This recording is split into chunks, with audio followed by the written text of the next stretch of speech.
Surprise! Oh, fuck. No, I'm not 50%.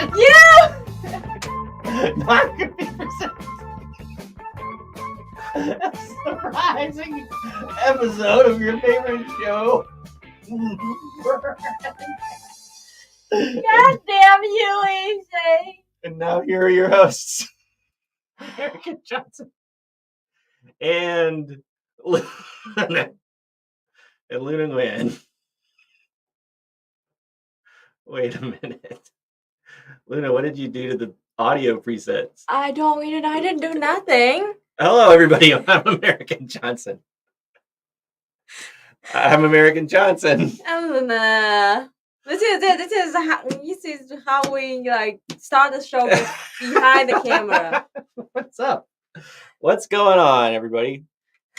Pay no attention to the man behind the curtain. Can't hear us well. That's from before I hopefully fixed it. We're coming through now, right? Okay.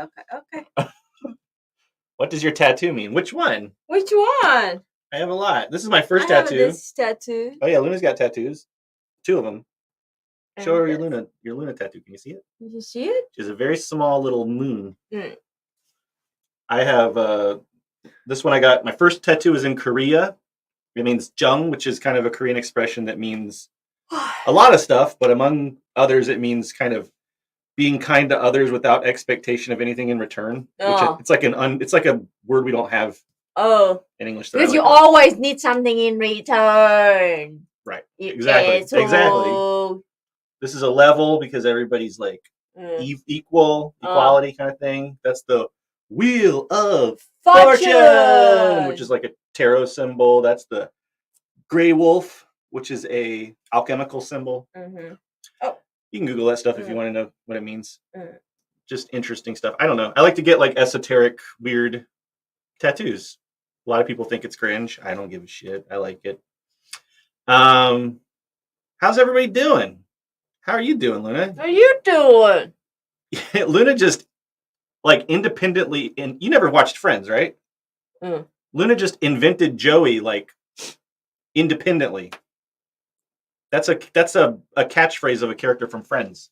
He'd always go, "How you doing?" I'm gonna take my gum off. Off camera. I respect my audience enough to do that out of frame. Oh, G-Monk said, "I hope you took out a little sleep." I did. About 5 hours. About 3 or 4 hours. Can you point the fan to me a little bit? Did you turn on the fan here? No, it's not even on. The air conditioner's not even on. Are you nuts? I fucked up. I'm sorry. Hard. I'm all alone now. The consequences of my own actions. V likes Luna's glasses frames. They are rad, aren't they? I picked those out. I want to say, I'm kind of like Luna's stylist, low key. I think she'd own up to that. I pick out. What do you? Oh, I still don't hear the air conditioner. We're gonna be watching. Oh yeah, we had the. Oh man, see, we are low on sleep, so forgive us. Once again, our brains are not firing very well. We did have an amazing interview with our comrade Booker with the Communist Party of Kenya. Had a great conversation. If you haven't seen it already, check that out after the stream. It was very interesting, very, very enlightening. Comrade Booker has a lot of very cool dialectical thoughts. I really liked what Booker said about Pan-Africanism and how it has to run the software of scientific socialism in order to be successful. Thought that was really spot on. Yes. Oh, yeah. Lennon Luna is watching Enemy at the Gates. Yeah. I haven't watched that in so long. I read that book in high school, right? I read the Enemy at the Gates book in high school. And what I remember about it, and I haven't read it since I was little, 15, 16-year-old dude. So my memory of it is that it's like the first time that I ever saw anything positive about the Soviet Union at all. Like, because up until that point, everything I ever saw was like laughably demonizing. Because it was most of the stuff I saw was like 80s action movies where the Soviets were like the cartoon villains, But I'm guessing it's probably not as pro-Soviet Union as I remember it being. I don't know. I have no clue. Just checking through the chats here, making sure we're up to speed with everybody. The Gaytheist says, I'm autistic, so I'm basically immune to propaganda because I don't notice I'm supposed to think a certain way. I didn't even know I was supposed to hate communism for the longest time. Yeah, I don't know. Some people are more immune to it than others. And then a lot of propaganda is very subtle. It's almost like, like what you'll notice when you look at the history of propaganda is like they make all kinds of propaganda for all kinds of people and situations. So like, for instance, some of the most insidious propaganda, and Luna has actually been crossing swords with people about this on Twitter, But some of the most insidious CIA propaganda is CIA propaganda that is intended to make the CIA look weak and like buffoonish. Exactly. And so like the CIA spreads all these stories around that are like, oh, the CIA, they failed to kill Castro 900 times. They used exploding cigars. Haha, it's like so silly. Wow, they're so wacky. Yeah, they tried it 900 times. But it's so weak. And it's like this is a very insidious propaganda because the whole point is to make you not worry about the CIA. Exactly. And it's to make the CIA seem like this like silly thing that you shouldn't really worry about that much. It's just like the king keep telling people that actually like he's so, like he's so like he need your protection, like the queen of the royal family of the UK now. Like, oh, they just for tourism, they don't have any power actually. Like in the UK. Literally. It's like little old me. The Queen of England. So anyway, I mean, but like, and it's true that the CIA does have like, they've done a lot of incompetent shit. They've done, because it's like a huge organization, and it's like, yeah, some of the people are going to have bad ideas, and it's like cops. Cops get busted sometimes, right? In the USA, like cops get busted breaking law sometimes. But for every time we get a video of somebody planting drugs, BP and I talked about this on stream a couple months back. For every video we have of the cops planting drugs, who knows how many things are happening that we don't know about. Same with the CIA. For every failed attempt that we know about, we don't know what we don't know. So, I mean, American agents are fuck ups. I mean, I'm not going to glorify them. They're, they fuck up sometimes. But here's the thing: when you have that many resources, here's what I would say: that when you have that many resources, they just keep doing. You have an infinite number of do-overs again and again and again and again, and eventually one time you will win, and that's just what they need. That's all they need. It's what's that from? Somebody said like, I only have to win one time. It's like I can fail 100 times. I only have to win one time. I don't remember where that's from, but anyway. Dude, the thing is, like, whenever Vietnam, China, North Korea, and Cuba, we have a big like Communist Party meeting, something. There's gonna be something happen. It's just like clock or something. As punctual as clock. Whenever before that big meeting happened, there's gonna be some protests, some uprisings, some terrorist it's action. Constant. It's just like that's part of like constant. That's our life. The constant pressure. I mean, like and even just like Luna and I as individuals, it's like these people. They're people like fascists that are just constantly trying to like put pressure on us, and it's like, yeah, it's silly, and it's not something that I would take seriously like in a vacuum, but it's just like that constant pressure. But it doesn't mean that we can like just like like act like they don't exist and never care about them, because like they have that kind of resources. Yeah, but I did want to. What are you doing? I'm not. Luna, look at the camera. It's nothing to do with you. Okay. You're being subjectivist right now. Sorry, I've been editing the dialectical materialist book, so I'm going deep in the theory. That was very subjectivist of you. My Diamat fans in the crowd know what I'm talking about. It wasn't about you. I was look at the screen. I was going to tell people, remember this name, Overthrow Media. Subscribe to Overthrow Media. Go watch Overthrow Media's video on white supremacism and gun control in the USA. Do not adjust your set. We control the horizontal and the vertical. Leftist Bass asks, did you or Luna make green screen design? This one? This one? EJ made it. That's why it's so ugly. It's all me, babies. I even did the little sparkles. That was finding the timing on that took me like 2 hours probably. Because it was like too slow and it's too subtle, and too fast and it makes you sick. That's like a very calculated sparkle timing. You're looking at EJ's aesthetic. The problem is that this information. Oh, look, I changed it. I changed it.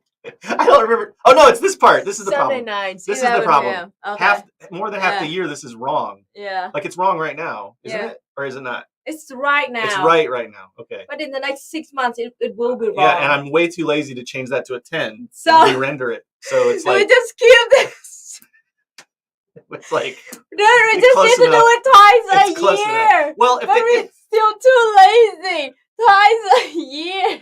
If they tune in at 11 p.m. during daylight savings time, they'll still watch the show. They'll just only watch the second halves.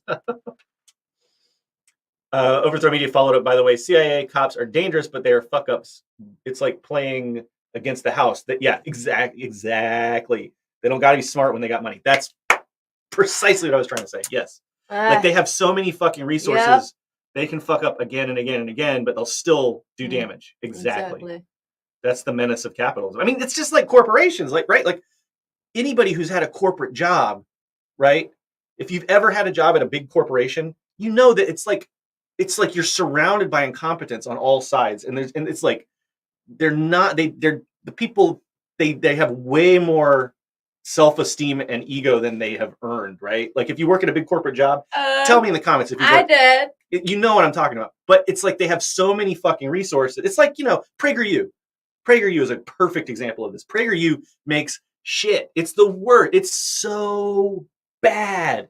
PragerU content is garbage, but why does it have so much impact? Because they have money and budget to just do bullshit video and marketing the shit out of them. And it's the marketing is the key. Like they can just bombard people again and again and again. And I got to tell you, this is what, like, I come from a marketing background. I used to do advertising for over a decade. A lot of people think they're immune to advertising. Oh, and most people who think they are not. And here's the weird thing about it. Little small bean. Here's the weird thing about it is that the worst shit works. Like, so for instance, during elections, you would think, right, that during an election, the robocalls, like you don't know about this, Luna, because it's illegal in Vietnam. Oh. In the USA, they have robocalls, like okay, they'll have literally like a robot, and it just calls your phone, and if you pick up, or if your answering machine picks up, it'll just be like, you should vote for John McGregor because he's an American hero. He loves you, blah, blah, blah, blah, blah. And it's just boop, and that's it. It's like automated, right? It's like a way of brainwashing. It's obnoxious. And every time I've ever gotten a robocall like that, I've been like pissed off. Also, like yard signs, right? You think that yard signs are total bullshit. But the thing is, those things fucking work.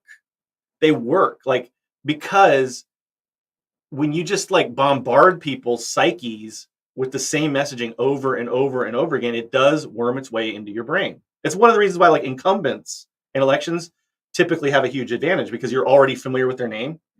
And so it's like if you're not super informed and you go to the voting box and you see two names and one of them you're kind of familiar with and one you're not, this all comes from, by the way, a lack of political training and awareness, which is like intentionally. It's a kind of form of brainwashing people, like, like just like vote for this person, just vote for this person. Like you just listen to it long enough. You get scam calls in Vietnam. Do you get the automated ones? Those are illegal, I know, but I know sometimes you get phone calls from like. I never had robot calls, but I do have real. I mean, telesale kind of. Yeah, there are people who run scams and shit in Vietnam illegally. It's obviously illegal, Do you want to really tell me like even my cousin almost became the victim of this? So like a Vietnamese group, they just took they create a fake Facebook account with like fake pictures of handsome guys or beautiful women, something like that. And they just go around, they scam other people like, oh, I love you so much. I just saw your picture and I feel like this is the partner of my life. I love you so much. And then like, oh, actually like I am working in Afghanistan or something and I really want to escape here. And I have $100,000 that I want to send to you so I can spend the life in the future with you. Please go take it. And then a week later, some people claim to like, oh, I work in the custom and there's a box for you and we saw that it's full of money, but in order to get it, you have to give us like $10,000. And you think like, oh, $10,000, you got $100,000, that's a fair price, right? So a lot of people send money to that and then that's it. Yeah. Oops, you lost $10,000. Yeah. Lots of scams out there, folks, all around the world, even in Vietnam. So my cousin, and she texted me, so like, this is scam. You please do not fall into that. She was like, well, they chose the wrong victim. I'm so poor that I don't even have a $10, let alone like 10,000 to get to send to them. I know. I've actually, like, when I went to Las Vegas, people tried to scam me one time, and they were like trying to get, I don't know, it was like $500 or $1,000, and I was like, you're barking up the wrong tree. Like, BP says it's the same with the music industry. I mean, like, look at all the talentless hacks out there that have like wildly successful careers. It's, Oh, I used to work on a Facebook ads kind of industry for a few months with another group. Yeah. And then this is how you do it, like, this is like how unfair it is. rich people, they just run like 20 ad campaigns at the same time, and they just shoot different groups of customer, and of that they just throw money out the window, but they just need one to succeed. This one assistant, they made like 5 times more than what they've spent. That's the theme of the show today. You only got to win once. Exactly. Because they're so rich, they keep like running after the small, and then after they chose a successful one, they just focus on that. They spend all they have left for that one, and they fucking so successful. And it's a thing kind of evil industry that you have to be rich first in order to be richer. The same kind of theory with CIA, because they're so successful, right? They just like try to attempt all over the world, and they just do like the most successful one, and then they dump more money on that, and that's it. It's enough to destroy the whole movement. Yeah. Check this out. Okay. I'm trying to manufacture political leaflets to leave all over my college campus. Do you guys know of any orgs that have pre-made ones? I tried making my own, but my friends told me they'd scare the libs. Sometimes it's good to scare libs. I'd have to see the design to really weigh in on that. But as far as like orgs that have pamphlets, I dare say most orgs out there, if you contact them and say, hey, I want to leave pamphlets for your org, they'll probably send you some. I mean, just from my experience, most orgs want people going out and putting leaflets and stuff out. Like they would, exactly. They probably would be down. I mean, so like I would say pick your favorite org and contact them. Yeah, see what they have to say. They probably, like, you might have to like build a little rapport and trust with them, but I can't see most orgs being. I mean, some orgs might not be down with it, but a lot of them would be. So I would just say find like 3 or 4 orgs that you respect and get in touch with them. And maybe even build a bigger relationship or join the org. I don't know if it's something that seems cool to you. Like I know the IWW probably has a lot of pamphlets. I mean, you might have to pay for the printing or have them Xerox yourself. I don't know if they'll be able to like ship them to you pre-printed or whatever. I don't know. That's something you have to contact them about. But I mean, like most orgs would probably be down with that.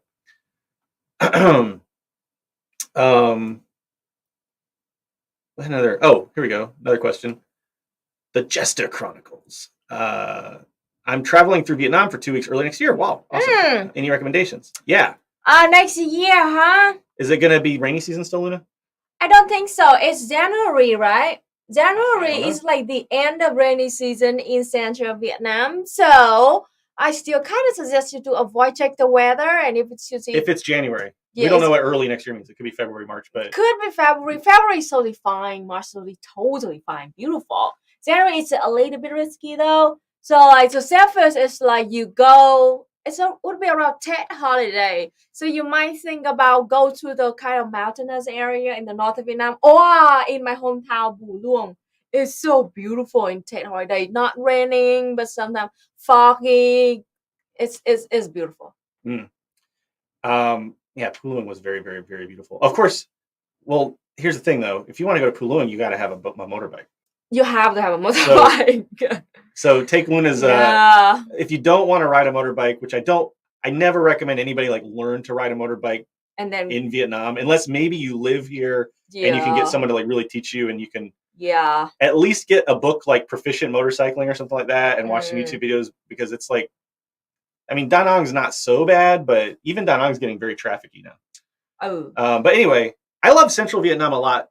I always tell people if you're only going to be here for like a few days or for like 1 week, Central Vietnam. Unless it's rainy season. It's the rough part. But it's like the beauty that you have to be very careful. Yeah.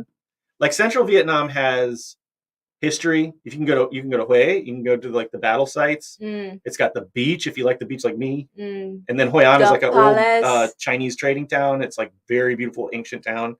So the Central has like kind of everything. And it's a lot less like, a lot of people, you're going to get anxiety going to a massive, densely populated city. Even I have it. Yeah. I am a Vietnamese citizen, but I had anxiety when I went to Ho Chi Minh for 2 weeks. Yeah. So, but if you love massive, densely populated, wild cities with lots going on 24 hours a day, Ho Chi Minh City and Hanoi would be maybe your first choice. But there's so much. I mean, like I've been in Vietnam for almost 10 years and there's still so much. Just last night, I was like looking through the map of Vietnam because it started because we were looking at the storm that's coming. And then I was just like, I noticed this little town, and it's like right on the border with China. It's like the easternmost part of Vietnam. Mong Cái City. And it's like so interesting because it's a border town, Mm. and there's like a Chinese city on the north side of the river, and there's a Vietnamese city on the south side, and there's like a lot of train stations and boats and stuff. So it's like obviously a big like import export. Yeah. But it's just like I never noticed this town, and it looks so interesting. I really want to go there now. Mm. There's so much in like Tuy Hoa is a beautiful little beach town. There's I mean, you go to Ninh Binh, like there's so many places to go. Like you can, I don't know. I feel like I'll never run out of things to see in Vietnam for the first time. Never. Super chat. Oh, we got 2 super chats. Oh. I missed the first one. Okay, put the first one up. Sorry. Okay, we'll hit them both. Oh. Oh God. Okay. Self-correct. When I finally do email you back, Save versus Capitalism, which I hope will be this afternoon, if Luna will help me remember. I will explain to you precisely why we've been so free. Like we have a lot of stuff coming down the pipeline, folks. But anyway, yeah, I apologize. So Savers Capital said, "This is your friendly comrade reminder. Do you know how many emails you have? And what I have.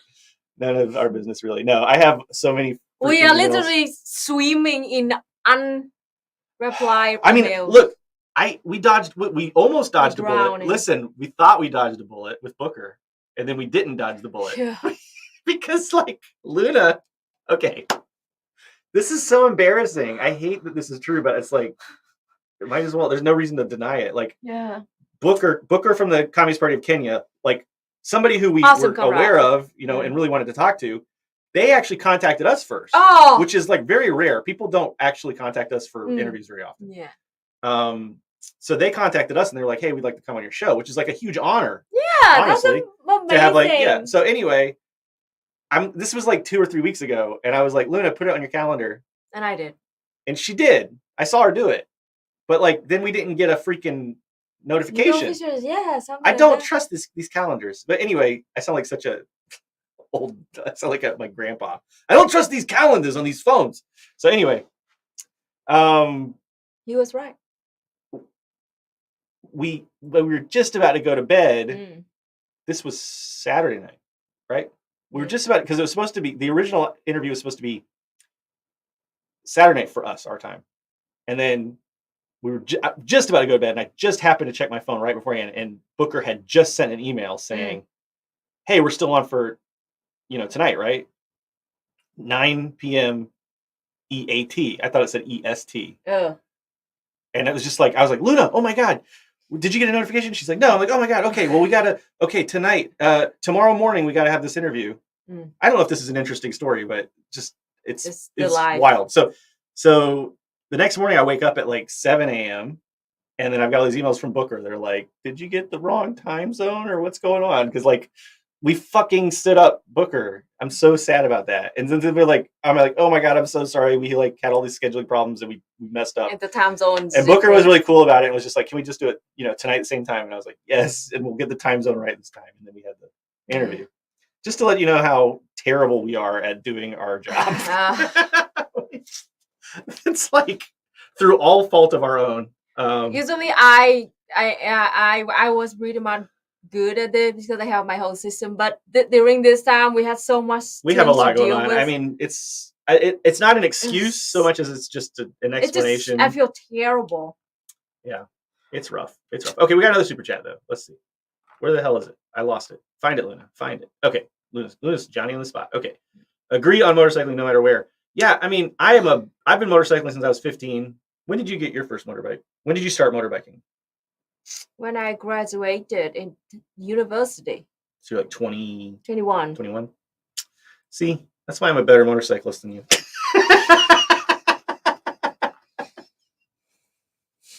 There's not many things I'm better at, Luna. There's not many things that I'm better at than Luna. But Luna's usually better. You drive motorbike every single day for nearly 10 years? Yeah. You did? Yeah. You did? Yes. Okay. I mean, I rode a motorbike every day in high school, almost every day. And then in college, it was like my main means of transportation. And yeah, I mean, Okay. I rode the shit out of motorcycles. Okay. Thank you very much. Not many things, and motorbiking is one of them. I'm usually I'm usually not very cocky, but I know. just let me have this. Let me have this. You. Yeah, I would give him that credit because he's really good at motorbiking. Yeah. I say all this, and I'm probably gonna go fucking crash this afternoon now. That's just like. Come on, now onward, like. This is how I'm cleaning up all the bad luck out of your mouth. Like. Oh boy. But all that's to say, be careful if you ever decide to ride a motorcycle. They are inherently dangerous. Most accidents are one vehicle accidents, meaning that nobody hit you. You just Hit fucked yourself. up and slid out or something like that. Gravel. Always be careful of sand. Gravel and sand. Woo! Terrible. It's very like you need to not take that lightly. I'm just saying, not to be your dad or anything, but please wear a helmet. Absolutely. Absolutely. All right. Motorbike story. My first motorcycle when I was about 15 years old. It's a little Kawasaki Eliminator 125cc. Like a little guy. And I went to go practice, which is what, surprisingly responsible for a 15-year-old on a motorbike, but I went to go practice in a parking lot. But it started raining really hard, okay? And I'll never forget. He never told me this story. It was Martin Luther King Jr. Day. I know, because I had the day off from school. And and it started raining really hard. And I'm like just driving around this parking lot, like practicing. And it, because of the water on the road and everything, it like hydroplaned and I slid out. I wasn't going that fast, but I fell off the bike. And this is probably like the third or fourth time I ever rode the motorbike. I'm all by myself in this parking lot. I hit the ground and my head bounces twice on the road, like really hard, like boom, boom.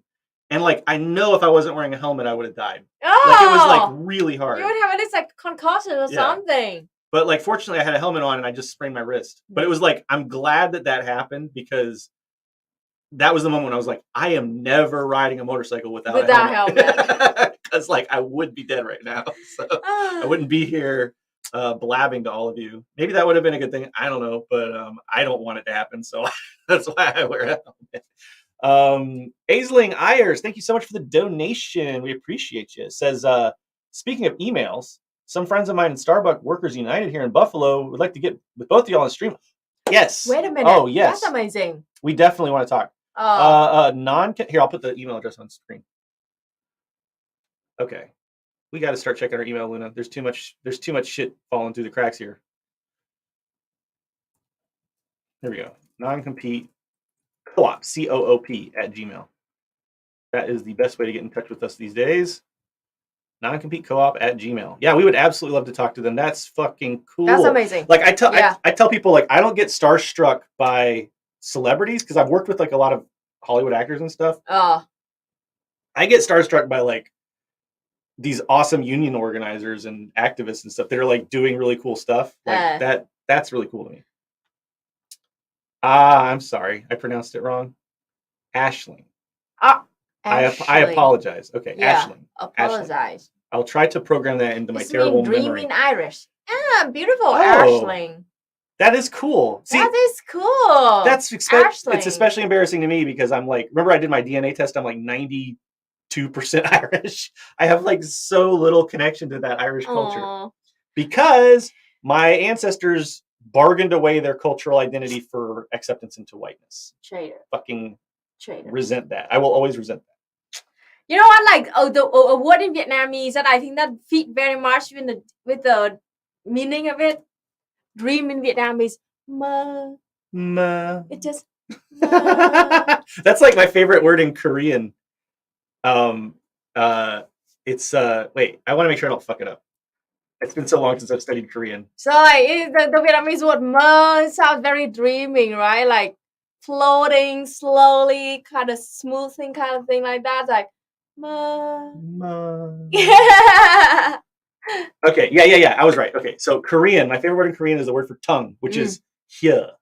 Because it's like you show your tongue. I could just imagine like thousands of years ago, the Korean person who's like, we need a word for tongue. No. For this. So what? They have to show you. It's one of those words where you can like imagine totally makes sense. Coming up with it. Yeah. The word for Vietnamese said that is lưỡi. For tongue? Oh, lưỡi? I don't know why. Like lưỡi. You have to use your tongue a lot. You're like creaky, like No, lưỡi. the cruelest word in Vietnamese is the word for I'm full. No, for delicious. Ngon. Because you have to open your mouth all the way.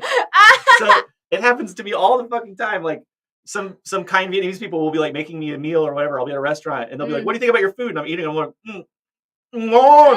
That's how we say that word. You have to open your mouth big. Ngon. It's like I feel like whoever made that word up was like a fucking prankster. Like that was like a joke they played on their descendants.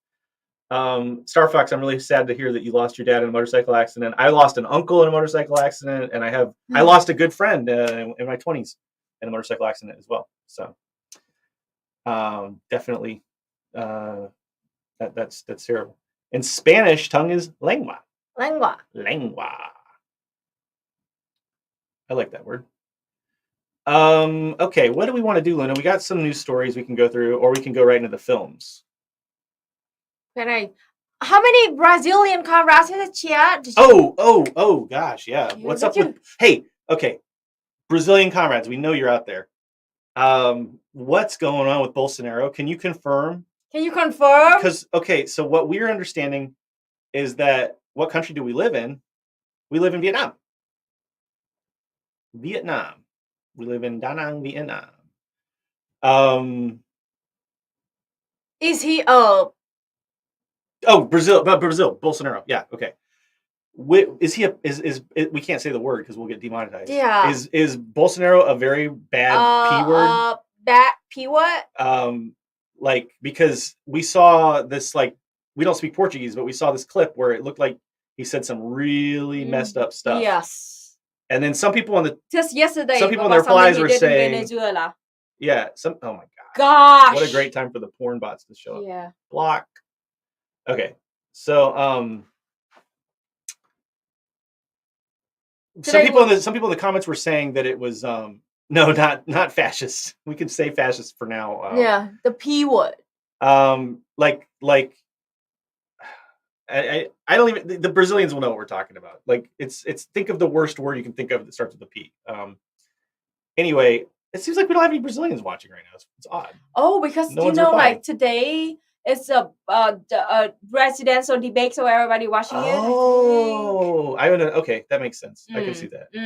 So anyway, okay. Well, maybe if you're watching this like on the VOD later, Brazilians, you can tell us what actually, like, because the only thing is that some commenters were saying that's not what he actually said, and yes, exactly, Red Menace, you nailed it. You nailed it. So anyway, how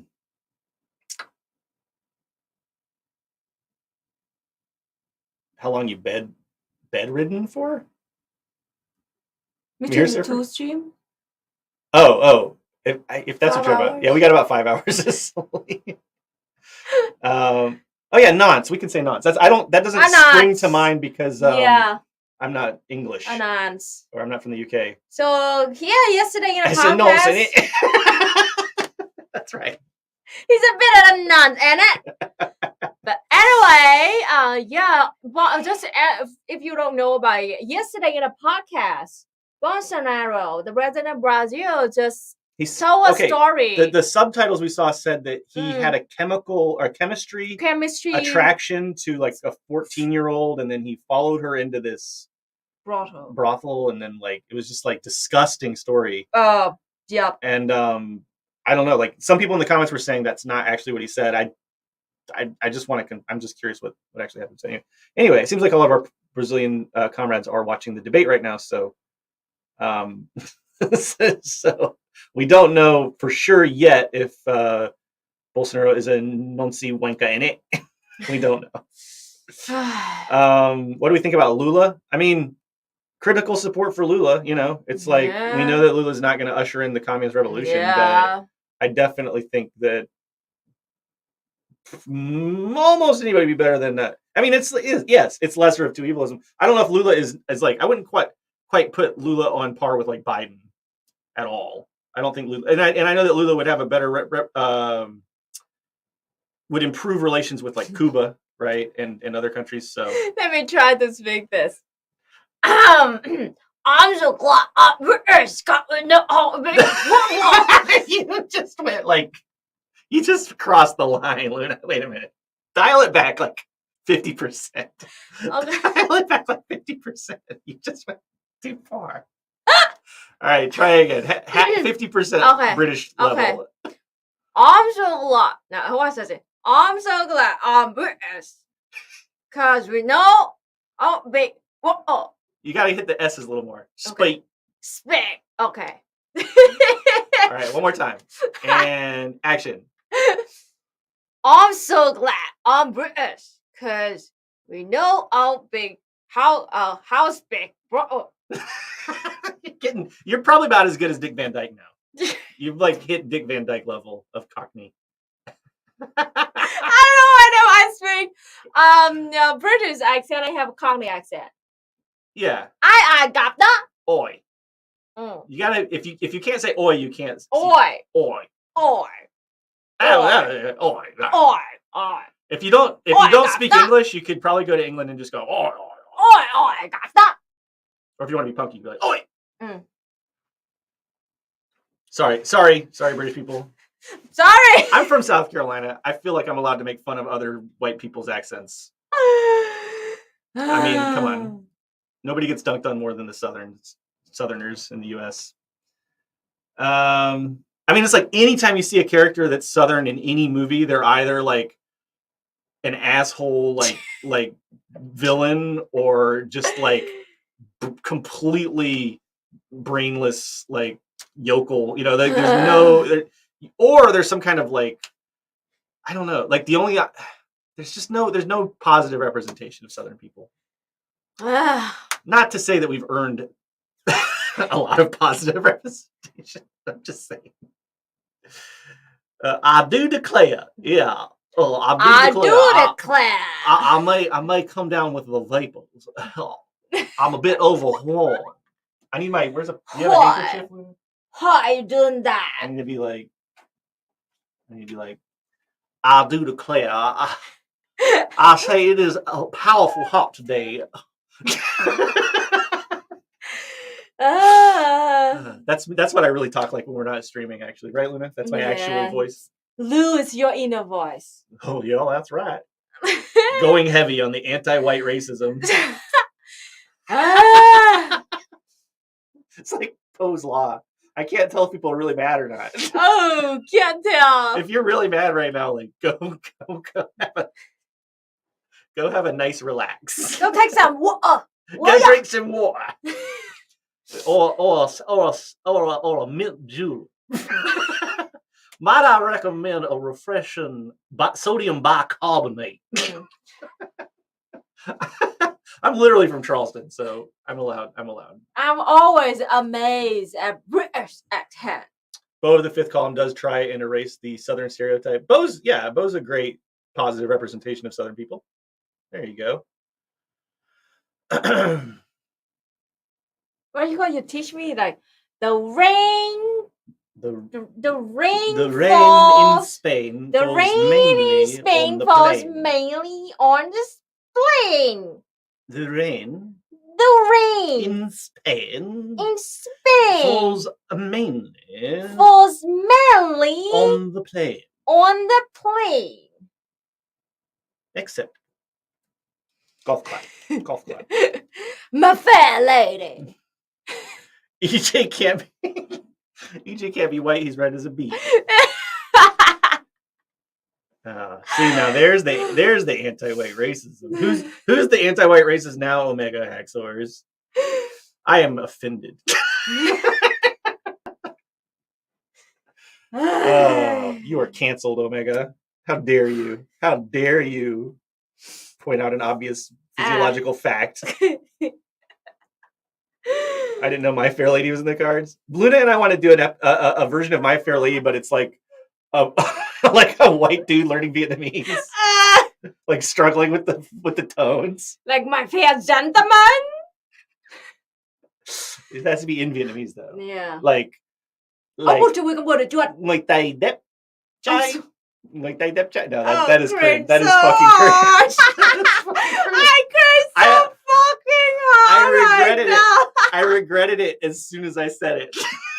I was like a little bit proud of myself for being able to translate it, but then immediate cringe and regret.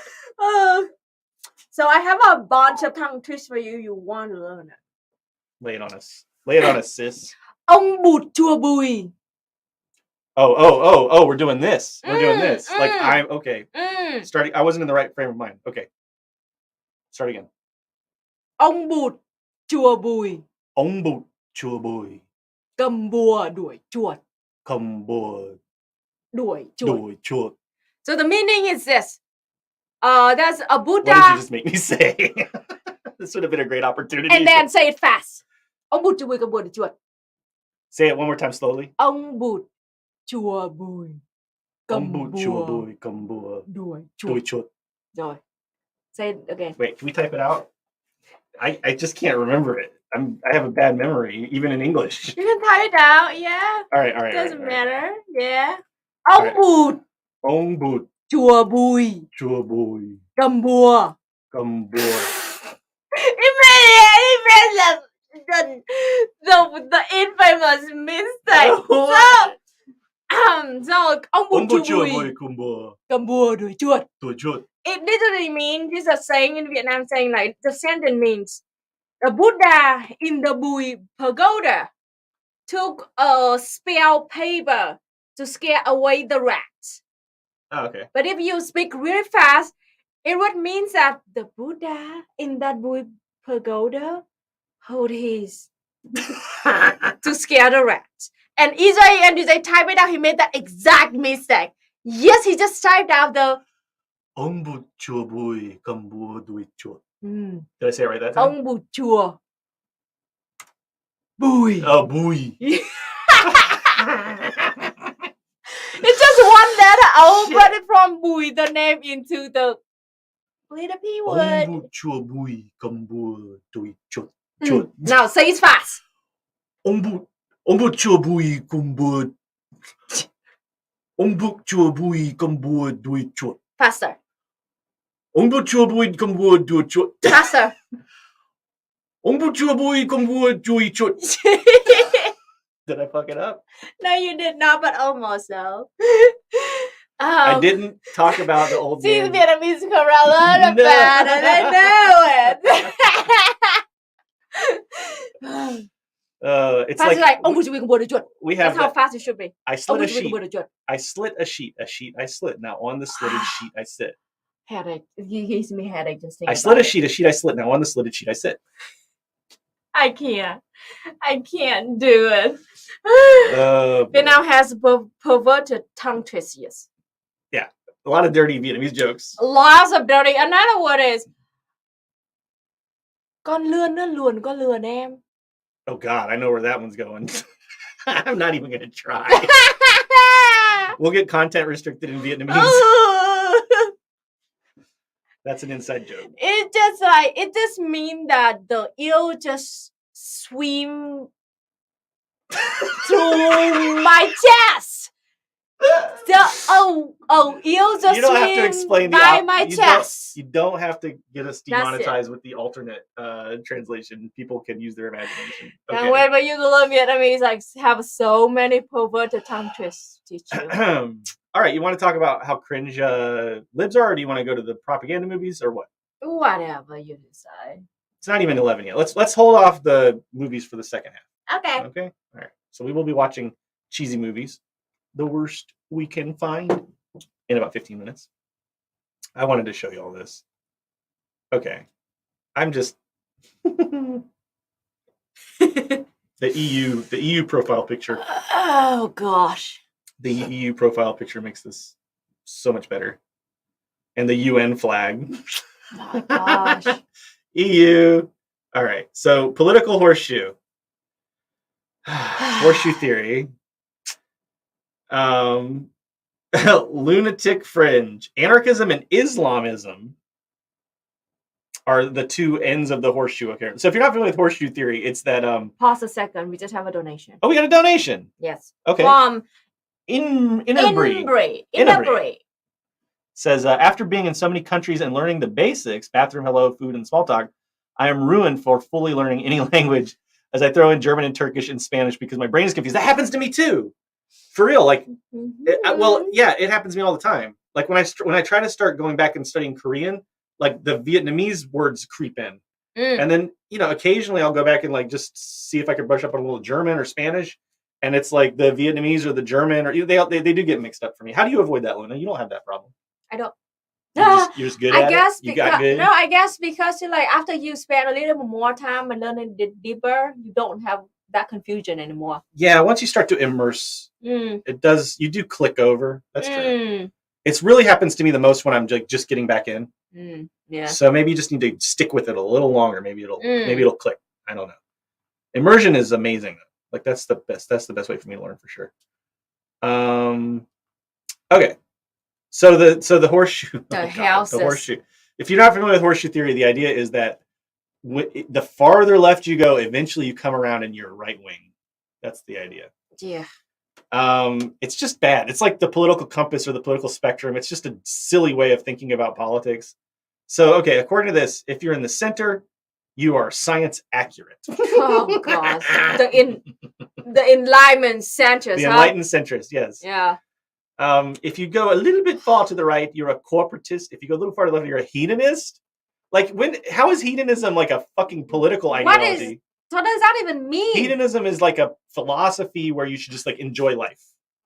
Okay. Altruism is apparently a terrible thing and a political ideology, apparently.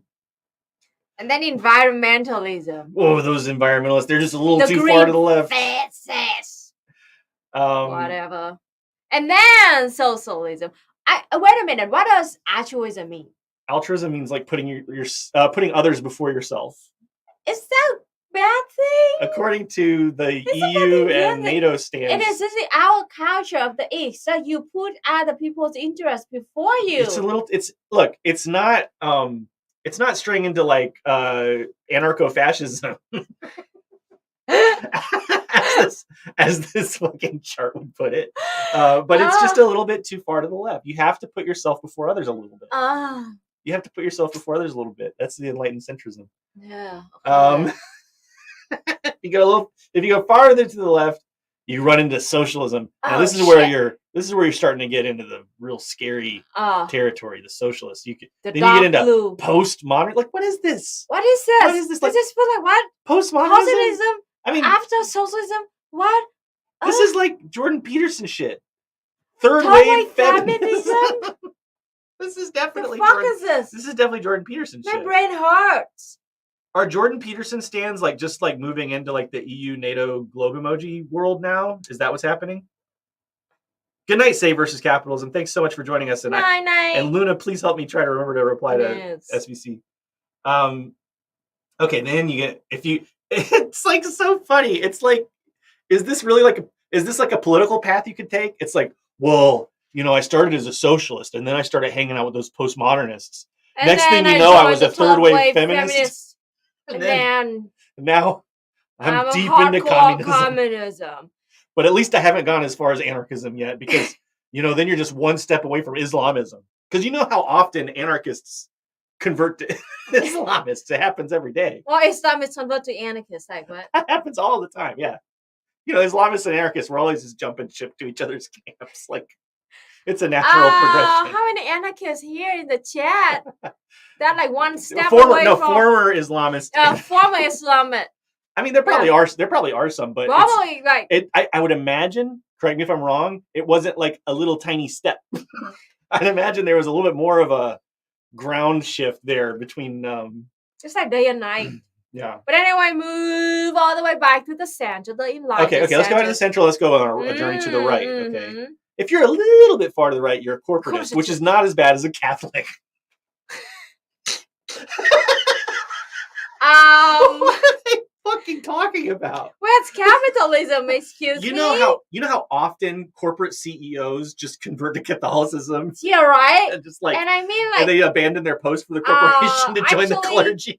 This is like capitalism denial. There's no capitalism. It's that's true. It's total capitalist realism. Oh, it's like capitalism is the default, and therefore it doesn't need to be labeled because it's like it's obviously it's science accurate. Science accurate, Luna. That's where capitalism is right there. Yeah. But if you go a little bit too far to the right, you become a corporatist, which means you're veering on what you're one step away from becoming a Catholic priest. But you know how many Catholic priests leave the church to convert to conservatism and male chauvinism? That's like, oh, I see. One thing they're trying to do is like build a connection between male chauvinism and third wave feminism and postmodernism. Yeah. See, the climate change denial. But we all know that there's no such thing as a conservative nationalist, right? Because nationalism is it's a metaphysically different phenomenon than conservatism. Most conservatives are not nationalist. Nationalism is one click more to the right than it's like it's like hurting. I'm getting a headache. And Luna's falling asleep. It's putting Luna into a trance. It's mind numbing. It's literally mind numbing. My brain, my super extremely smart brain is trying so hard to make sense out of this, but it just can't. It's so funny that it's like, okay, it's the Catholic, it's the corporatism to Catholicism to conservatism pipeline. So here's the thing: the hedonism is the opposite of corporatism, and then the altruism this is a very is you're right. Catholicism. There's this metaphysical shit going on. Environmentalism to climate change denier. This is what they're trying to do. They're trying to make these parallels. Yeah, socialism, conservatism. This is like, okay, can I just say, stop taking, I'm sorry, I know this is going to piss some people off or whatever because people are so precious about this. Please stop taking the political tests. Please stop using the political compass. I know I have a political compass video. I think about taking it down all the time. I think I'm going to actually do a takedown video of my political compass video. This shit is bonkers. It is not science accurate at all. It's the most like garbage way of thinking about politics. Okay, this is so fucking silly. How do people take this seriously? And look, well, not that much engagement. Okay, I was afraid there was a lot of engagement here, but fortunately, not many people are buying into this bullshit. But it's like, come on, these are not metaphysically distinct concepts. Fascism and then Islamism. Wow, it makes no fucking sense. First of all, like most Islamic people, I don't know if they're saying Islamism to mean like radical extremist Islam or whatever. I guess, I don't know. But like most Islamic people are not fascists at all. And like, it's certainly, there's not like a connection politically between fascism and Islamism. And there's not like a pipeline from Catholicism to conservatism. Like, it's just not how it fucking works. What are you talking about? From Catholicism into Islamism. It's not how it works at all. It's not like, if you push those Catholics too far to the right, they become Islamists. Like, this chart is garbage. It's so silly. It gives me anxiety that people fall for this shit. Islamism is worse than fascism. According to that chart. Be careful, Luna. I'm going to clip you out of context. I know, according to that chart. God damn. Someone's see, and then this clip's going to show up, and then they're going to be like, look at what Luna said. It's like when she said, it's like that. It's like when that was totally completely clipped out of context because we were responding to somebody who actually did say that. So anyway. What else? What's up? We got other stuff. I think that's enough. Don't take the political tests. Don't. They're garbage. It's garbage. Don't take the political tests. Stop with the political compass. I know it's fun. I know it feels like getting your fucking star sign read or whatever. It's like astrology for white leftists. But it's like you don't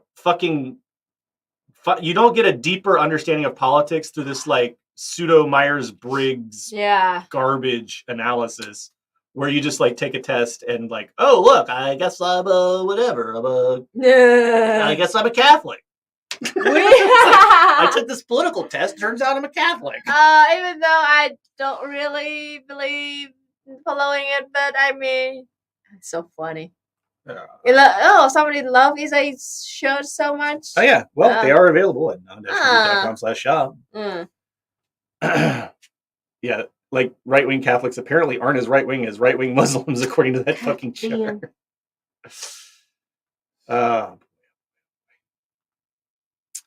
So, we can start on the movie now. You want to go right into the movies? Hmm? All right. We're all supposed to be. Yeah, Americans have a weird obsession with classifying themselves. Absolutely. Metaphysics. Metaphysics. Yes, Luna.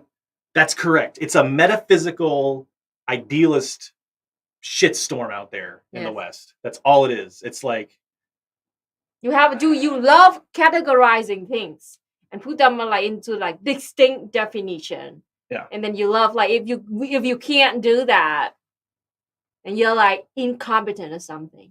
SCH says maybe you can make a vid about the history of. Oh, believe me, I've been thinking about that for a long time. It's in the works. I got it, especially because like one of my most viewed videos is this fucking cringe political compass test. Oh god. I mean, I made it out of pure naivete because I thought at the time that like, I mean, I knew the political compass wasn't like accurate, but at the time I was thinking, okay, this is like a good way to introduce people that there's more than just Republican Democrat. This was 2018, right? Early 2018. I was too naive, lack of information. And it's good that you. I thought it was like a gateway. I thought it was a gateway into broadening your perception. It's actually what it actually is it's like a thought stopping. We are all like that, we're all like this. The point is not because you did the wrong thing back then. The point is that like you actually recognize it. And you try to. But I don't know what to do because, like, I mean, I guess I should. It's just like the algorithms fucked my channel so much already, and I hope that people will watch that video and then watch more of it. I don't know. I should probably just take it the fuck down. I should probably just take it down. I don't know. You might make a video. Let us know in the chat. No, I will do a video eventually. Yeah, it's gonna be like do that after it's gonna be like non-compete is wrong about the political compass takedown video, and it's gonna have like a thumbnail making fun of me. No, you should leave that video on, because you should take the link of the new video into the description. That's not a bad idea. I wish that there were better, like they used to have the fucking, what do you call them? The what do they call those things? The annotations. YouTube used to have annotations. What a great system that was. Because like if you made a mistake in a video, you can go back and correct it. But they got rid of it. They axed it. Tech Guy just ordered a shirt. Whoa! Hey! Thanks for your support, comrade. That's awesome. I didn't realize it was your merch. That's why it explains why it's awesome. Well, I did design this because graphic design is my passion. We're gonna have the if you remember my my most recent video at non-compete, in the thumbnail there's this trans power symbol that a comrade designed, and we are working with them, and we're gonna have a shirt out for that. It's gonna say trans power, and it's gonna have that trans power logo. That'll be out soon, and we're hoping to do stickers too. And then hopefully we'll do some giveaways with that. And we're talking to them. I'm not sure. I think we're still trying to figure out what to do with like the proceeds for that shirt. But the porn bots are back. I don't know why, but they chose our channel to be their target. Like they go everywhere. Oh, okay. They go everywhere. They're just like anarchist cat food. I've never heard of misotheism. I could Google it. Just checking through the chat here.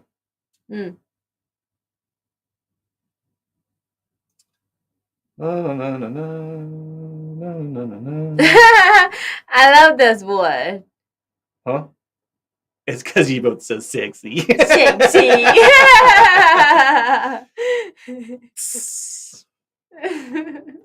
All right. So, honestly, your older videos you've grown beyond are still good for people who aren't ready to take later steps. I mean, I think about that sometimes. And that was like my original concept. I don't know. I'm of 10 minds about it. I think about it all the time. Just leave it there. It's fine. For now. Until we have a better alternative, I guess. Okay, let's see. What do we have? I guess we'll save this stuff for later. I have a lot of, oh God. I have a lot of cringe stuff that we can look at. So much cringe to comb through, Luna. Florida spent $1 million. Let's talk about this for a second. We'll get to the bad movies in a second. Think about this for a moment, okay? Look at the priorities these fuckers have. Florida spent $1 million for 2 sets of planned migrant flights. Now, here's the kicker. What? They spent $1 million. Okay, so you know what Florida's doing? They're flying undocumented immigrants to fucking other, like, to like liberal towns. It's like, oh, here, you want these immigrants so bad, you take them. That's their fucking philosophy. Their disgusting philosophy. So they They spent $1 million for 2 flights that would transport 100 migrants The fuck? to Delaware and Illinois. $1 million. Oh, Think about that. That's $10,000 per person. Yes. Just give them the migrant 10,000. Then they can have them somehow. Plus, they just had a fucking massive hurricane that they can't fucking do anything about. So their priority, instead of like giving that $1 million to families that just lost their homes and shit, they're like, oh, we're going to spend $10,000 per migrant to make this absurd political gesture. If I were a Floridian, especially if I were a Floridian who just had like massive damage to my home, I would be so livid about this. I would be so pissed. Like, can you imagine the governor spending $1 million to send 100 people as a racist gesture to Illinois and Delaware? I mean, at least spend that money on like giving those people a new life, or it's absolutely buck wild. So I mean, this is the person that a lot of people think might be the next president of the USA. It's possible. It's not impossible.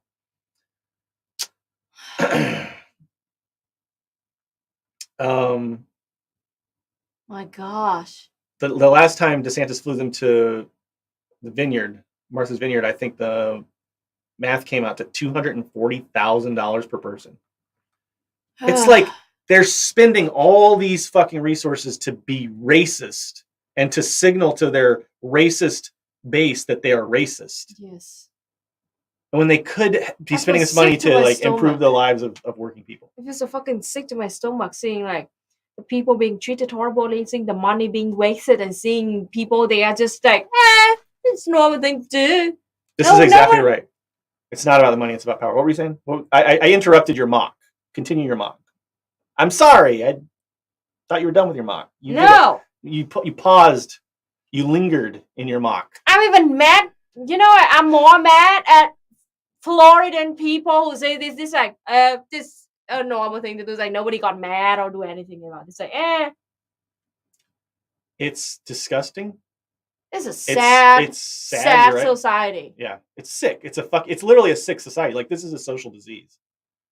This kind of bigotry and fascism is a social disease, and it's like we have no inoculation against it. Because imagine, like, I don't know, somehow in a different universe, the same thing happened in Vietnam, in Da Nang City. God, the whole city like already have a riot or something against like if any governor like had this disease. Also, they sent, I don't know exactly if, I'm not sure about these flights, but I know that at least some of the things they've done have been under false pretenses. Like, I know that there's one, I don't know if it was a bus or a flight or what, but they sent one group of immigrants somewhere and they told them that they would have like jobs waiting for them in programs and stuff. And it was a total fucking lie. And that's like how fucking, how morally bankrupt do you have to be to do that, you know? So, that's what I was talking about. They were promised jobs, money, and help, so it was under false pretenses. So yeah, they were abused. It's human trafficking. That's exactly right. And also, Florida's fine with migrants when they're wealthy and white and fleeing a revolution. And also when they're gardeners and shit, you know, or migrant workers that are like, you know, picking oranges for the capitalists down there and shit like that. It's so hypocritical. So disgusting. Ugh. You know, it's like, if we can profit on them and exploit them, we want them. But if not, we'll spend $10,000 per person to fly them out, to degrade them and do a racism. It's so gross. So anyway, Ron DeSantis, folks, disgusting, garbage human being. All right, the other stuff I've got is just too in depth, so we'll just move on to the movies. Y'all want to watch some bad movies? Mirror Surfer says, Luna Oi, we're pissed and the conservatives know it, so they're taking advantage of trying to gerrymander the shit out of us while packing the voting centers with MAGA Sims.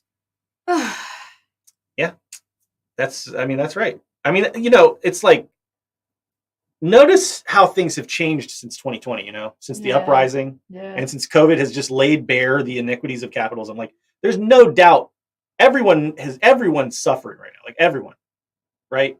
Unless you're like wealthy you're doing worse right now.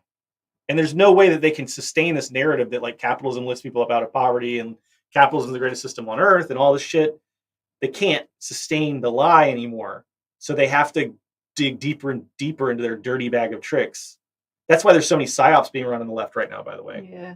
Like 3 years ago, yeah, there were psyops being run, but they were like, kiddie games compared to what we got now.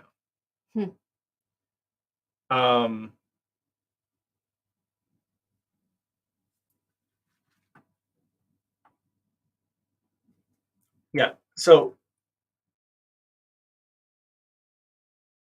okay. Yeah. So I wanted to confirm this. I didn't mean inequity like inequality. I meant like a lack of justice or fairness, which is what dictionary.com defines inequity as. So not to get too semantic with you, but just to clarify, it's not, I mean, like, it's like, I'm a fucking communist. I want to overthrow capitalists. I want to build a stateless, classless society. Excuse me?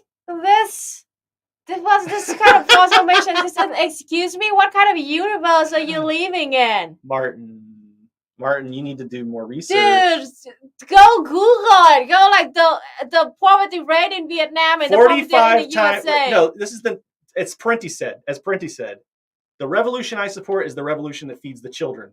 45 times more Americans die of malnutrition per capita in the USA than in Vietnam. Yeah, right. Oh, you have plenty of time in Vietnam and the US. Wow. I traveled to Vietnam once. I went on vacation and I talked to... Yeah, like for like 2 weeks. I mean, yeah. I'm done with Martin. Goodbye, Martin. You're Martin. The worst. You can fuck off. You can go Google.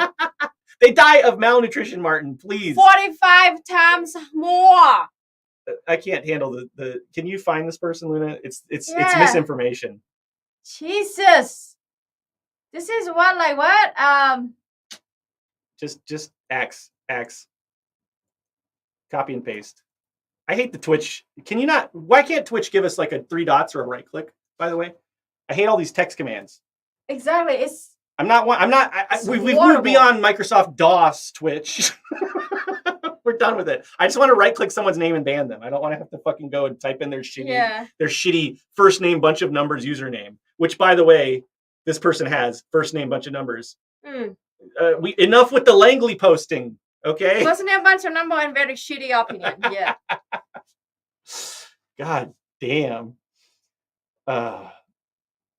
The mod overlay is a good tool. See, I don't want to deal with all that. I'm sorry. YouTube has it, and YouTube's the worst platform I couldn't. If I sat down and I was like, I want to make the worst video platform I can think of, I wouldn't have made it as bad as YouTube. Like they've really supremely made a terrible platform. But somehow, no, as I was saying, somehow Twitch takes the cake. Somehow Twitch is worse than YouTube. Man, it's even worse. Like you have to be like slash MS-DOS hacker. Like, I'm sorry. And then when I type the name down, they don't even give me suggestion of the name. I have to type the exact name can you down. Not do you can't figure out how to write it. It'd be like 2 lines of code for it to like start auto-filling in people who are already in the chat. They can't even do that. Give me a break. Give me a break. I'm sorry. And people might call me a boomer. I don't give a shit. It's bad UI. Okay. I've taken courses on UI design. It's bad UI. It's just bad UI. I'm tired of people forgiving bad UI because they got used to it. Like this happens a lot. It's like, okay, you've been doing it for years. You got used to it. So it doesn't feel like bad UI to you anymore. But I'm sorry. I really 3 dots in the corner, block user. Or right click, block user. Exactly. That's what the people Or want. at least when we type it, give us name suggestion, please. Yes.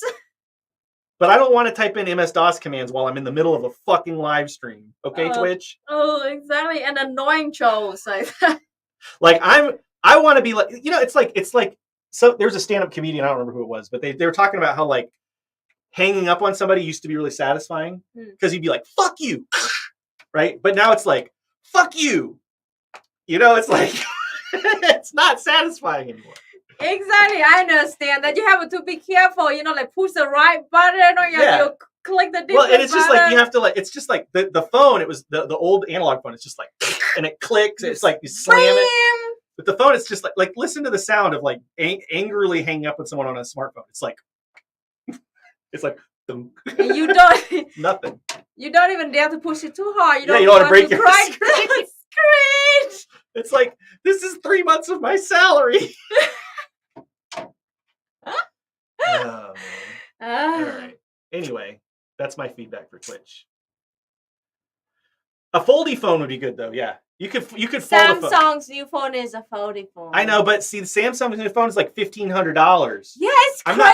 It's insane. I'm not gonna like angrily fold my phone, my Samsung phone. Maybe I'm want to wait for the next 10 more years so I can buy that one now. Yeah, I'm just saying, like when we used to have the flip phone, the old ones, you could close those in anger. Yeah, like fuck you. Fuck you. Yeah. But now this one, not like, the Samsung. Fuck You're you. like, fuck you, my precious tea. It's $1,500. Like, fuck you. It's like not as satisfying. I'm sorry. I mean, I guess if you're a billionaire, maybe it would. If you're a billionaire, you could just like smash your phone. Like, it's like smashing a guitar on stage. You know, like we can't all do that. We don't all have access to that. All right. Ooh. Where are we? Twitch is all fashioned because it's a corporate hellhole. Yes. You can't even say the C word. You can't say the C word, which is a saltine snack, which is sometimes used to refer to white people. You can't use that word because it's a white supremacist platform. What kind of platform that censors the C word? Like, not the C word you're thinking of. The C word that is a saltine snack that is sometimes used to refer to white people. So fucking snowflake. I wanted to hang up but turned on the camera once. Oh Jesus. Oh Jesus. That's a sad one. Sometimes the phone lags. I know. It's like and then it's like a 2 or 3 seconds and they're like, hello? Boop. You know, yeah. It happens. Okay. Oh yeah, YouTube ads and TikTok also really bad in promoting transphobia. I mean, it's getting bad, folks. It's always been bad.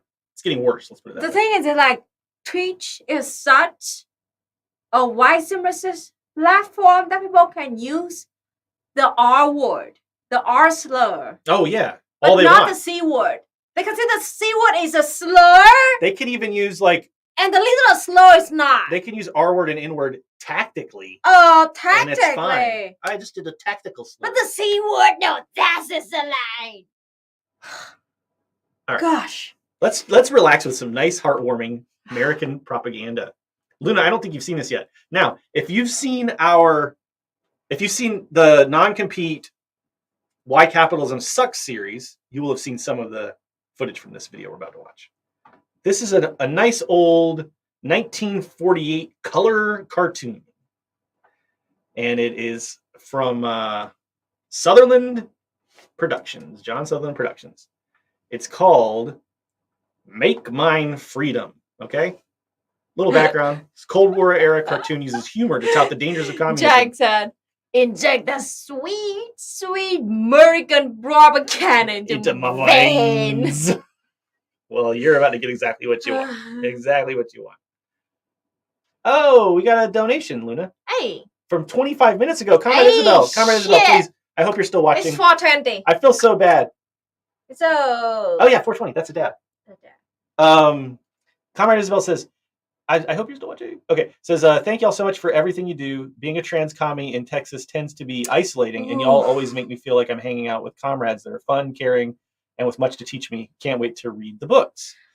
I can't wait to give you the book. November, folks. I'm almost done with the last pass of editing on the book, and then we'll send it off for the printing, and the ebook will be free. So absolutely cannot wait to have those available. We're talking about the dialect and materialism curriculum. It's going to be amazing. We do have some comrades in Texas. You're not alone. There are cool people out there. I don't know exactly what town you're in. Of course, you don't have to tell us, but I'm just saying. Hopefully, you're somewhere near some of the cool folks out there. Real quick. So I don't want to make we'll explain this real quick. People ask us all the time about cannabis. It's probably one of our most frequently asked questions. In Vietnam. We should make a banner. It is decriminalized in the sense that you're not going to go to prison for like having marijuana. Yeah. You'll pay like a $20, $25 fine. That's it. I hope though that I hope that there's two things that we're really hoping right now. A, that Vietnam follows, the rest of the world in like just completely decriminalizing marijuana altogether, or cannabis. I'm sorry. I'm trying so hard to divest that word from my vocabulary. Cannabis from our Anyway. What's wrong with you? I'm trying not to say it. It's like marijuana is so like deep in my brain. I'm trying to get it out. Cannabis. Yeah. So anyway, I hope that Vietnam follows the rest of the world and like, just gets rid of like anti-cannabis legislation. Yeah. I agree on hard drugs, but come on, cannabis. How dank is it? It's getting pretty dank. Let's put it that way. But then the other thing is, we hope that Vietnam follows Cuba's lead. Yes, on the follows the family code. Yeah. Just call it weed. I usually do.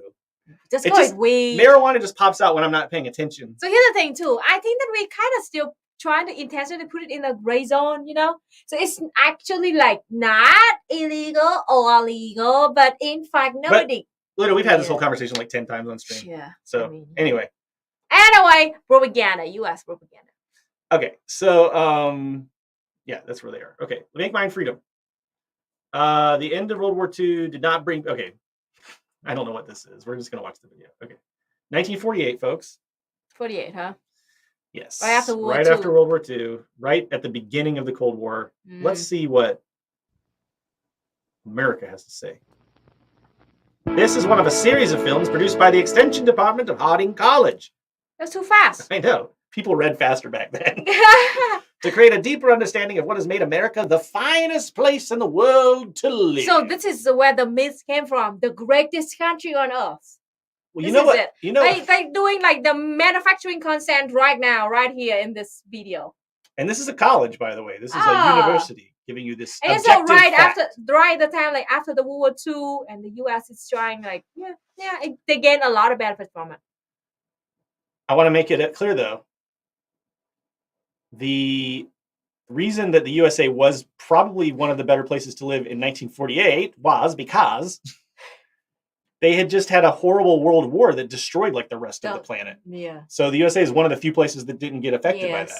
This is what I learned in history class in high school. Why the U.S. became the greatest country on earth? It's not because they're so good or they perfect, awesome. It's just because the rest of the world was on fire.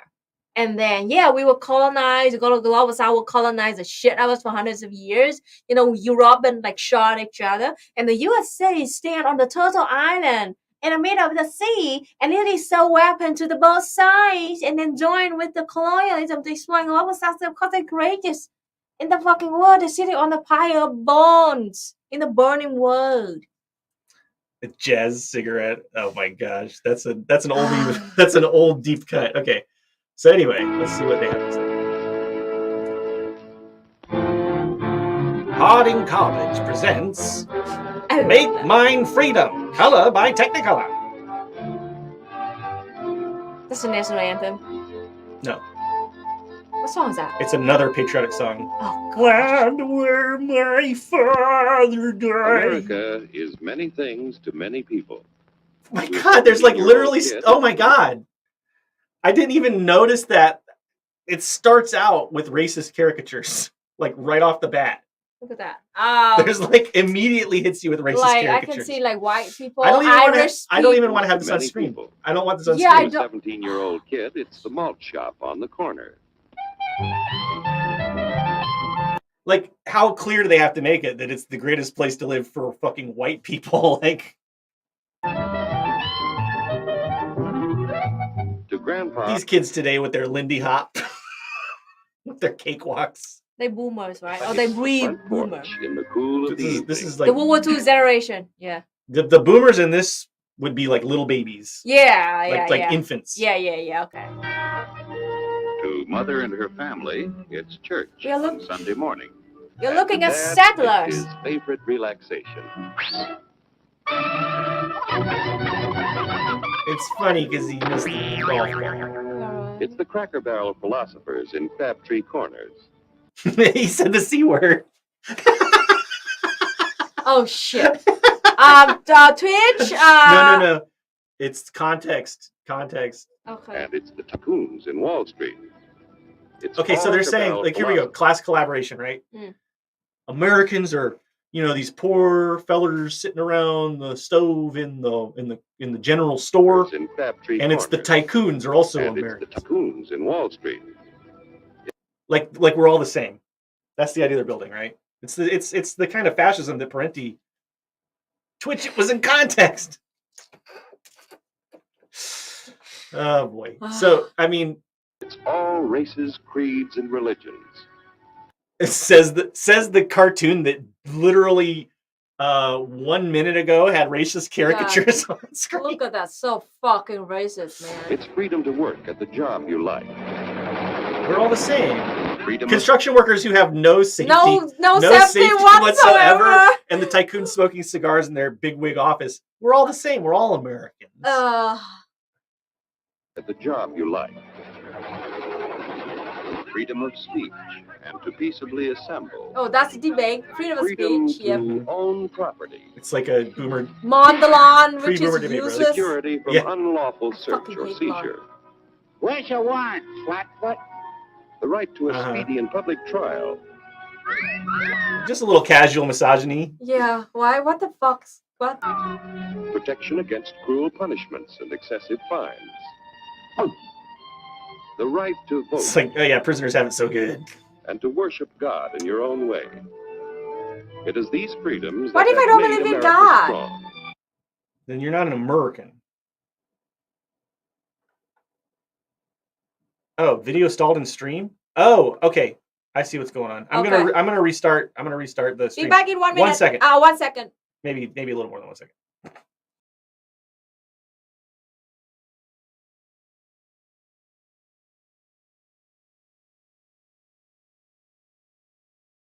Hello. Sorry about that. Hola. You're still watching the general store. You missed so much problematic bullshit. All right. I want to make sure that they see the casual misogyny. Where's your warrant, Flatfoot? The right to Yeah, the cops never abuse their. Yeah, right. authority. Yeah. Protection And it's great that there's misogyny in Look the at that. justice system. They're literally like, look how great America is. We have rampant misogyny in the criminal justice system. Yeah, right. I mean, so fuck is this? It's so fucking. It's so. I want to look at the prisoners' food too. It's so unrealistic. Look at that. What? Cruel punishment It looks like the final meal, I gotta say. Yeah, this guy's about to get the chair. The Last Supper. For sure. And to worship God in your own way. Oh, I don't believe in God. Excuse me. Unless you're a Muslim. Okay, so we got our freedom, but management's lousing up everything. Okay, we get a little class consciousness. But what's going to happen next? Labor is at fault. It's ruining the country. My constituents, as your elected representative, I can assure you Labor's right. Management's right. I'm strictly neutral. Labor? That was actually probably the most accurate thing so far. Politicians? Fooey. They can't tell corn from oats. Hurry, step right up, folks. Here's the answer to your problems. Dr. Utopia's sensational new discovery, ism. Ism will cure any ailment of the body politic. This is supposed to be the communist, the like dark-skinned foreign communist that's coming in to spread communism. So you see, like, okay, Black Strike farm riots. So this is like, remember, this is still very much in the living memory in the 1940s of like the 1910s, 20s, and 30s when capitalists were like fucking sending death squads after striking union workers, right? So like this is still in the memory of people. So this is where they're like, okay, shit, World War II got all of America united to fight fascism, quote unquote, for, even though they were like working with the Nazis, actually, as Parenti points out in Black Shirts and Reds, the U.S. government was like working hand in glove with the Nazis, especially through corporations. But anyway, now that World War II is over, these workers still remember how they were completely, dehumanized and murdered and shit, just a few years ago. And there, remember there was like a huge general strike in the 40s. So like all this stuff is on people's minds. And communism was very popular just like 20 years ago in the USA. So all this like smoke is still in the air. So they're like, oh shit, we got to really quickly demonize communism, even though we were just putting out like Life magazine articles about how awesome the Soviet Union is. And, you know, we just fought this war against the Nazis where the Soviets were like played an instrumental role in getting rid of Nazism. But quick, we have to demonize Nazism fast because it's the Cold War now. Terrific. It's tremendous. Once you swallow the contents of this bottle, you'll have the bountiful benefit of higher wages, shorter hours, and security. Enormous profits. No. They're literally saying like you shouldn't have any political training. No. No ism. Like you have to just have no, because remember, like one of the great tricks that the USA plays is convincing people that we have no ideology and that ideology is a bad thing. Yeah. And that like you just going along with the status quo. Yeah. You don't have any. You just stay ignorant. This is what Zizek talks about all the time. Is that like, you know, people in the USA think they don't have an ideology when they're actually extremely heavily indoctrinated in the American. Two strikes. Remember. What did I say? Did I get the wrong word out again between like communism and capitalism? You're the big boss. Government control. No worry about votes. Name your own salary. Bigger crops. Lower costs. Why, ism even makes the weather perfect every day. And now then, because we are introducing... By the way, it's like the opposite of what communism teaches us, right? Like, no communist has ever been like, oh... If you don't tell me he's supposed to be communist, I don't even know that that's communism. See, you have to have experience going through American indoctrination to recognize it for what it is. This amazing item, for the first time in this country, it isn't going to cost you 1 cent. All you have to do is sign this little scrap of paper, and you get your bottle of... The Russians, what I was trying to say, V, just to make it clear, I don't know what I said. I might have misspoke. What I was trying to say is the Russians fought Nazism in World War II. I don't know what I said, but I was trying to say the communists helped fight Nazism, and they were instrumental in fighting Nazism. That's what I meant to say. So if I fucked up, sorry. Okay. Absolutely free. I hereby turn over to Ism Incorporated everything I have, including my freedom and the freedom of my children and my children's children. Freedom! Like, what does freedom mean here? It's such a doctrinal use of the word. Yeah. What does it mean? What does it mean here? Because they're saying that if workers get together and like unionize and start building class consciousness, they're sacrificing their freedom. I wonder if they're ever going to actually define what they mean by freedom in this video. Children, in return for which said ism promises to take care of me forever. I'm pretty sure Mike's said the weather will always be perfect. Pardon me. They hated communists. And who are you, my good man? I'm John Q. Public. Ah, my fine friend, you're just in time to share this generous and gigantic offer. Sign right here. Mind if I read it first? Hurry up, Keep your shirts on, boys. This is the including. See the interesting thing here. This character, right, John Q. Public, represents the non-ideological, mild-mannered, true American who just loves freedom, and that means refuses any kind of political training or education whatsoever. Because if you undergo any political training or education, then you have ideology. And if you have any kind of ideology, you're an extremist. And Americans aren't extremists. We don't have ideology. That's the fucking big lie. Literally, they you're a centrist. What you call it? Yeah, right. It's the political illiterate, and they kind of like proud of it. This is a really good point too. John Q. Public is like, it's like this actually is really kind of a fascist trope actually. So Hitler, this is an interesting little tidbit about fascist history. Hitler was built up as this like mysterious kind of everyman and no man, right? They used to talk about the unknowns. It's like Hitler was the unknown soldier of the Great War, right? Like just this like figure that didn't like, and remember it was like very carefully manufactured that like Hitler didn't have a wife and kids.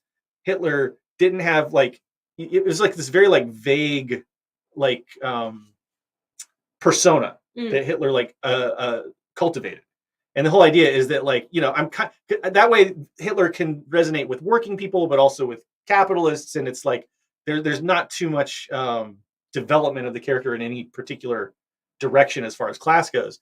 And that's kind of what we see here. We have this like John Q. Public everyman. He could be a capitalist. He could be a worker. He could be, your next door neighbor. He could be anybody, because there's this fascistic through current in this American ideology of class collaboration that all the classes need to come together and embrace our American identity as this centralizing, unifying part of our identity. Now, of course, that identity excludes Black people and immigrants, unless, like the Irish, they're willing to abandon their culture to, forsake their language and culture for the sake of getting whiteness. Of course, Black people don't have access to that whiteness, et cetera, et cetera, et cetera.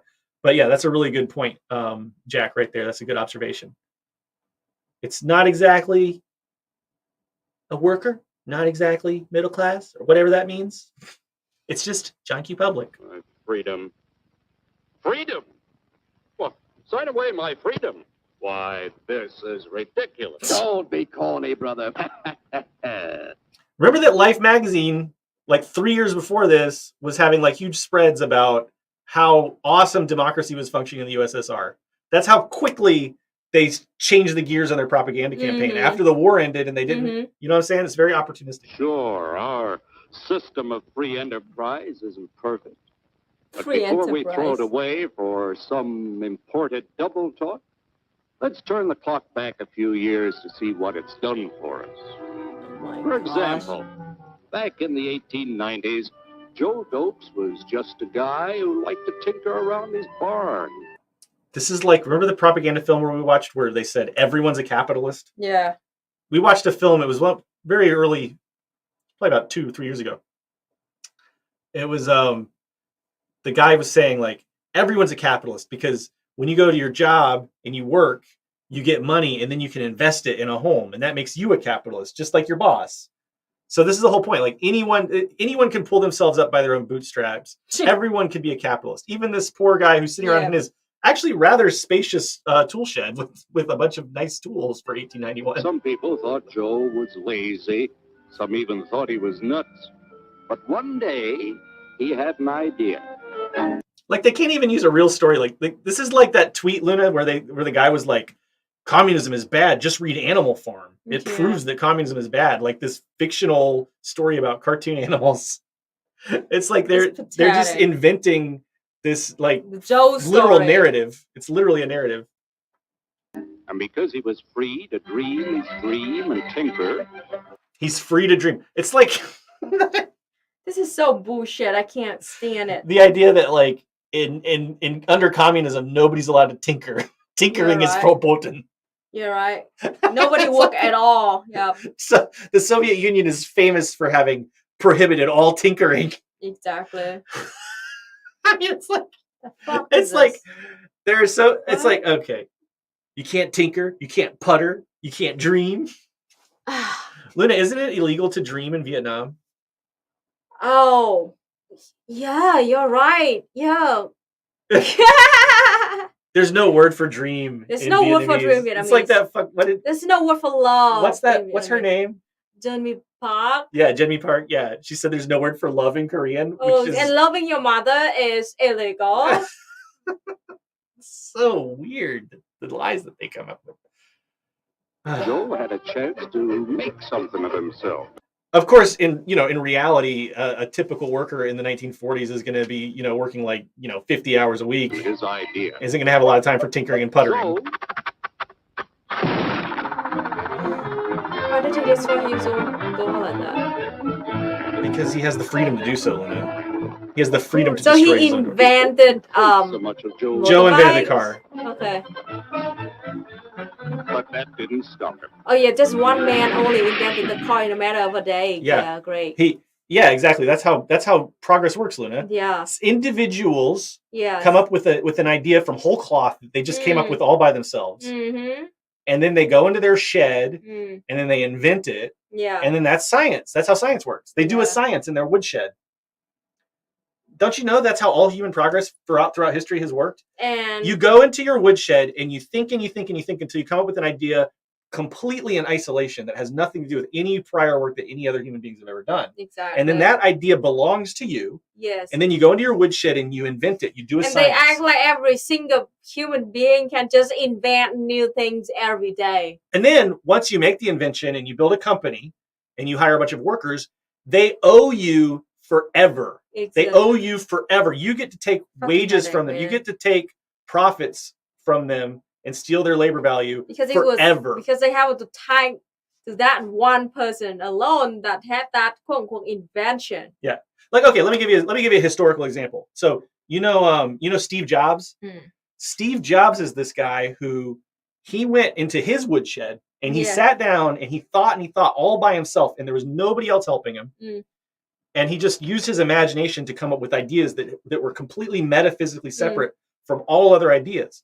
And he invented the iPhone. He thought of the idea of the iPhone. And then he made the first iPhone by himself, completely by himself. Yeah, exactly. And then he started a company, and then he had the right to take the labor value from workers across the world forever. Yes. For the rest of history. And now after he died, his family have that right. Yeah. Yeah. Yeah, it's a right that he can pass down forever. Sounds so much like royal family, but anyway. Well, he's entitled to it because he thought of it all by himself, and he didn't get any help from universities or publicly funded DARPA research. Or from his own fucking mother and father, who was a filthy rich capitalist who literally like helped him to have a huge they have the freedom. contract. They have the freedom, Luna. They have the freedom to give him that privilege. And then, of course, his workers didn't help at all. They had nothing to do with the whole process. So that's why he gets to take the labor value from them. Even the next generations forever will get to do that. So,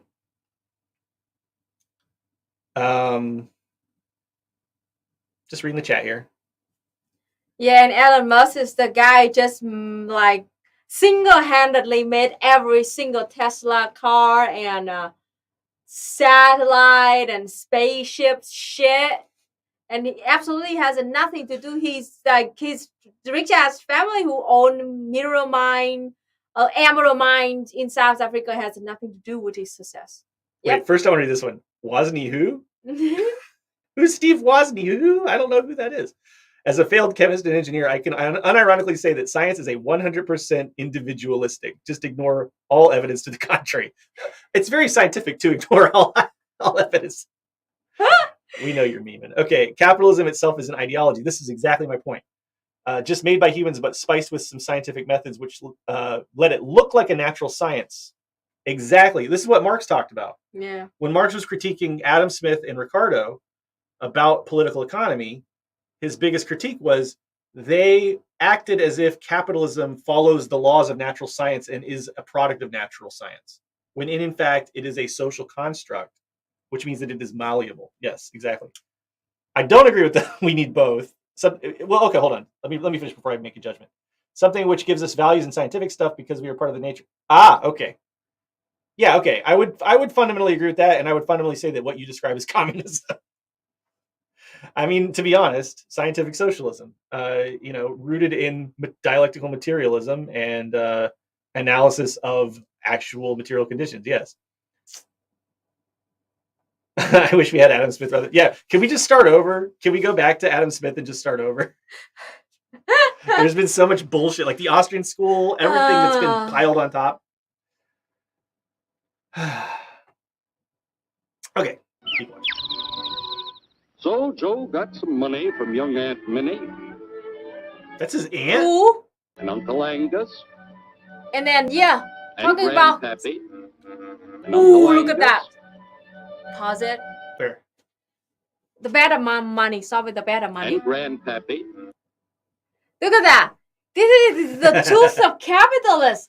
They all got rich because they have a rich family members. Not because there's no self-made billionaire. I'm sorry. This is also just like, how many old people have like this much money stuck Under to their the mattress bed? anymore? Like this me. doesn't exist anymore. Bed of money because they don't trust banks. I know, it's like Exactly. True. That's right. pretty funny. They are undermining their own propaganda with the family thing. Yes. But the target audience of this was like wealthy, well-to-do white people, non-struggling white people. Any like actual class-conscious worker, like even in the 40s, they would have seen through this shit. But I don't know. Maybe I'm wrong. And Mr. Titus. Look at that. When Joe's friends and relatives used their savings to help him buy tools and property, they were capitalists. Don't blush, folks. It's nothing to be ashamed of. Now, naturally, Joe needed some help. Like, this is the myth. This is the mythology of American ideology. Anyone can do it. Anyone can be like Joe. Go in your woodshed, come up with your own have an aunt special like idea. that, an uncle like that, and a friend like that can just give you bags of money without even questioning. Do you know how much money it costs? Tens of thousands of dollars to start a business, and that's like a small. That's a small, modest business. I mean, like, how many people have access to tens of thousands of dollars? I can tell you this: the average worker under capitalism is like $6,000 in credit card debt. That doesn't even count medical debt or college debt, and that's before COVID. By the way, I'm sure things are worse now. Yeah. They live paycheck to paycheck. Nobody has money for this. It's one of the reasons why, like, as much as I love workers' co-ops, it's not like anybody can go out and start a workers' co-op because it costs a lot of money to start a business under capitalism, especially. Don't knock the American dream. I didn't even know, like, everyone talked about the American dream when I was a kid. It's so vague. Like, anytime you'd ask somebody, like, what's the American dream, they'd have a different answer. It's just, that's part of the point of the ideology, is that it's delivered not as an ideology, but as the default non-ideology. And it's so vague that you don't even really know what you're agreeing to when you sign up for the American dream. So he hired Willie Lumpkin, who was out of work anyway. And before long, Willie had the know-how and became skilled labor. 1891. Because capital, management, and labor worked together, Joe's idea... See, class collaboration. That's exactly what they're pitching. American dream equals have a lot of money. Exactly. Exactly. It grew and did things even... Oh my God, it grew into that. Okay. Okay, great. Where did all this come from, Luna? Where did the smokestacks and the large buildings and all this come from? Exploitation of the workers. It's labor value. It's stolen labor value. The workers literally built all this, and it was built with the finances that were stolen from them. Today, the automobile industry provides millions of jobs that never existed before. Job creator. See, that's such a insidious lie that I believed in it for years, because like I used to run a company, and I had like, a handful of employees, and I was so proud of myself that like I was creating jobs. It never occurred to me that I was stealing from them. It didn't feel that way because I was so deeply indoctrinated. You fools, that factory was built off of ideas. Individual ideas that were cooked up in one individual human brain. And remember, this is a story of only one industry. There are thousands more scattered all over the United States whose history of... By the way, there's this video on trains, Luna. We got to watch it. Okay. There's two videos I really want to watch on stream with you. The one on how fucked up trains are in the USA, and the one on how fucked up skyscrapers are in the USA. Sheesh. So remind me, we need to watch those later. Development is pretty much the same. We've built a country under the American system that sends more young people to high school and college than all the rest of the world. They don't even mention that. Oh. Why? Look at the foreigners. Even in the Depression, our wages bought more food, clothing, travel, and entertainment than the wages of any other people in the world. Oh my gosh. Our country has a national income equal to the total national incomes of any other sixth nation in the world. I like how they don't define any of their terms. Yeah, exactly. And I like how they use racist caricatures once again. Yeah. With only goddamn. Of the Earth, we drive 70% of the world's automobiles. And it literally destroyed the fucking planet. Exactly. Like, the subtext that they're not saying, we completely gutted our public transportation infrastructure entirely, so that everyone has to have a personal vehicle to be able to just eke out a living. And it must be car, not like motorbike. Right. That's just a sample of the things the capitalistic system has given us in only 160 years. Before signing up, you boys ought to try a little taste of Doctorism's formula to see what you'd get in exchange for your freedom. Go ahead, try it.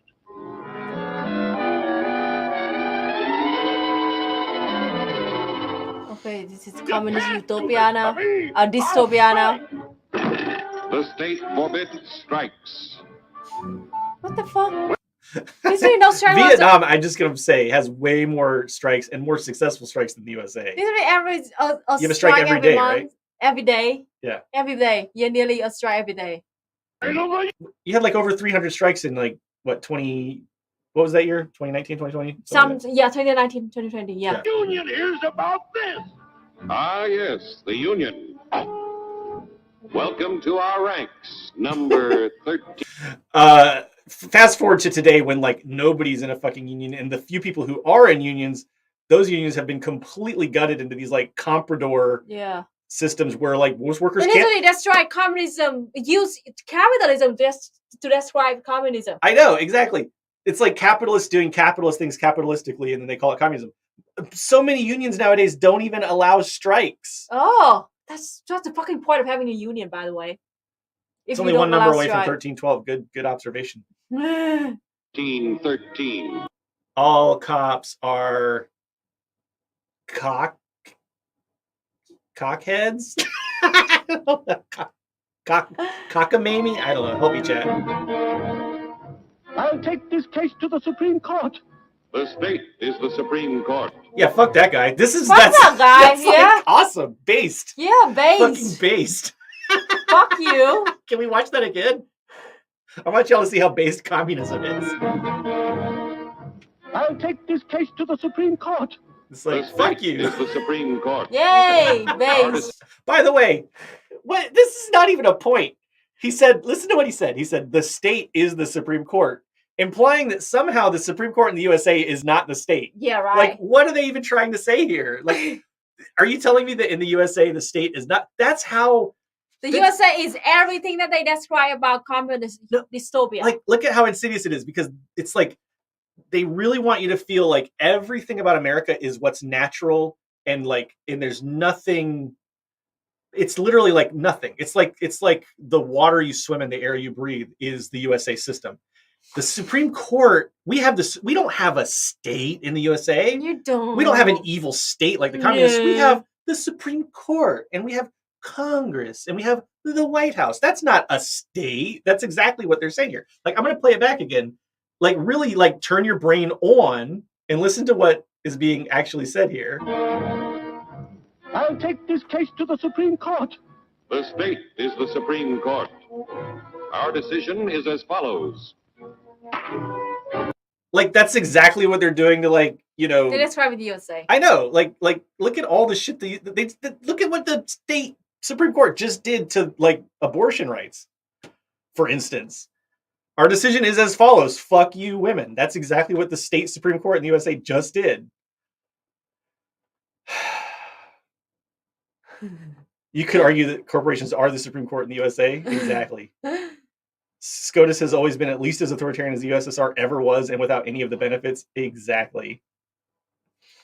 Oh my gosh. No more private property. Based! No, based! Based! Fuck you!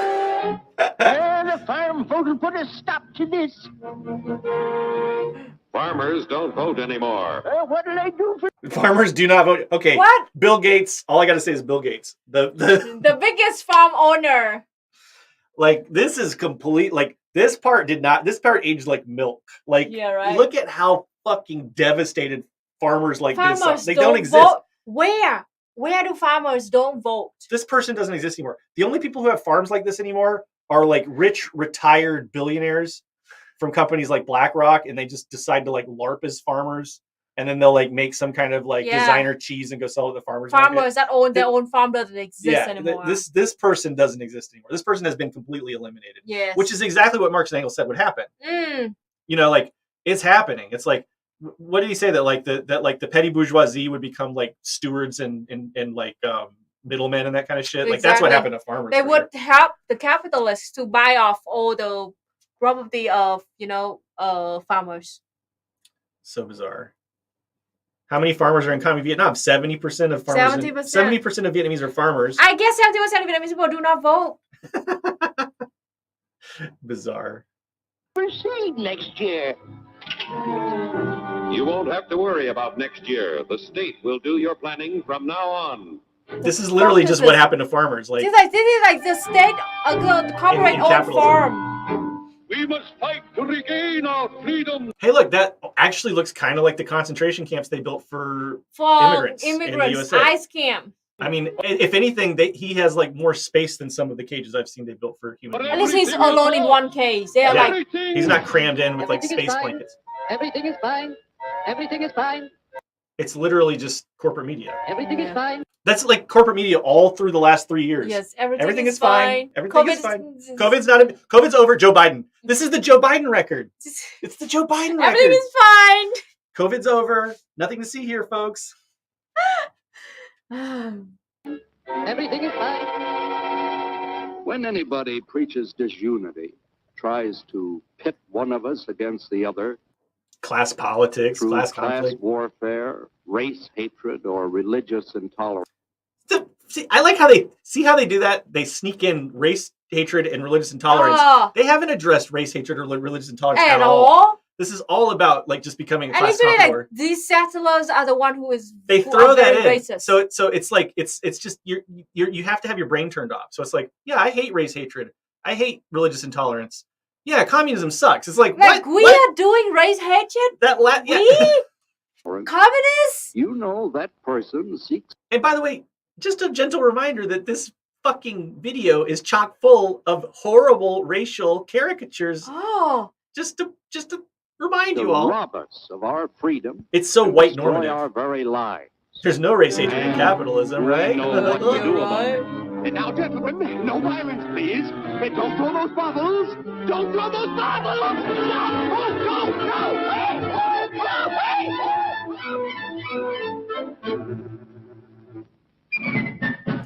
They got that dirty foreigner right out of town. Produce an ever greater abundance of material and spiritual values for all. Don't forget. That is the secret of American prosperity. This is not brainwash.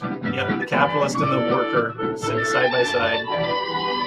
To shining shit. God damn. From shit to shining shit. That's the new song. I just wait. I just turned my brain off 10 minutes ago and my brain is already mush. I just turned in 10 minutes ago and my brain's already mush. Yes, I'm so sorry, comrade. I'm so sorry. It's just sad that non-capitalists believe they have the same interests. That's what America does to people. That's what capitalism does to people.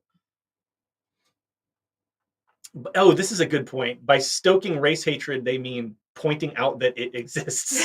That's exactly right. They try. That's exactly the MAGA thing. They try to shove it under the carpet. Yeah. Act like it doesn't exist. They're like critical race theory. Yeah. You can't address the fact that racism exists. That's racism.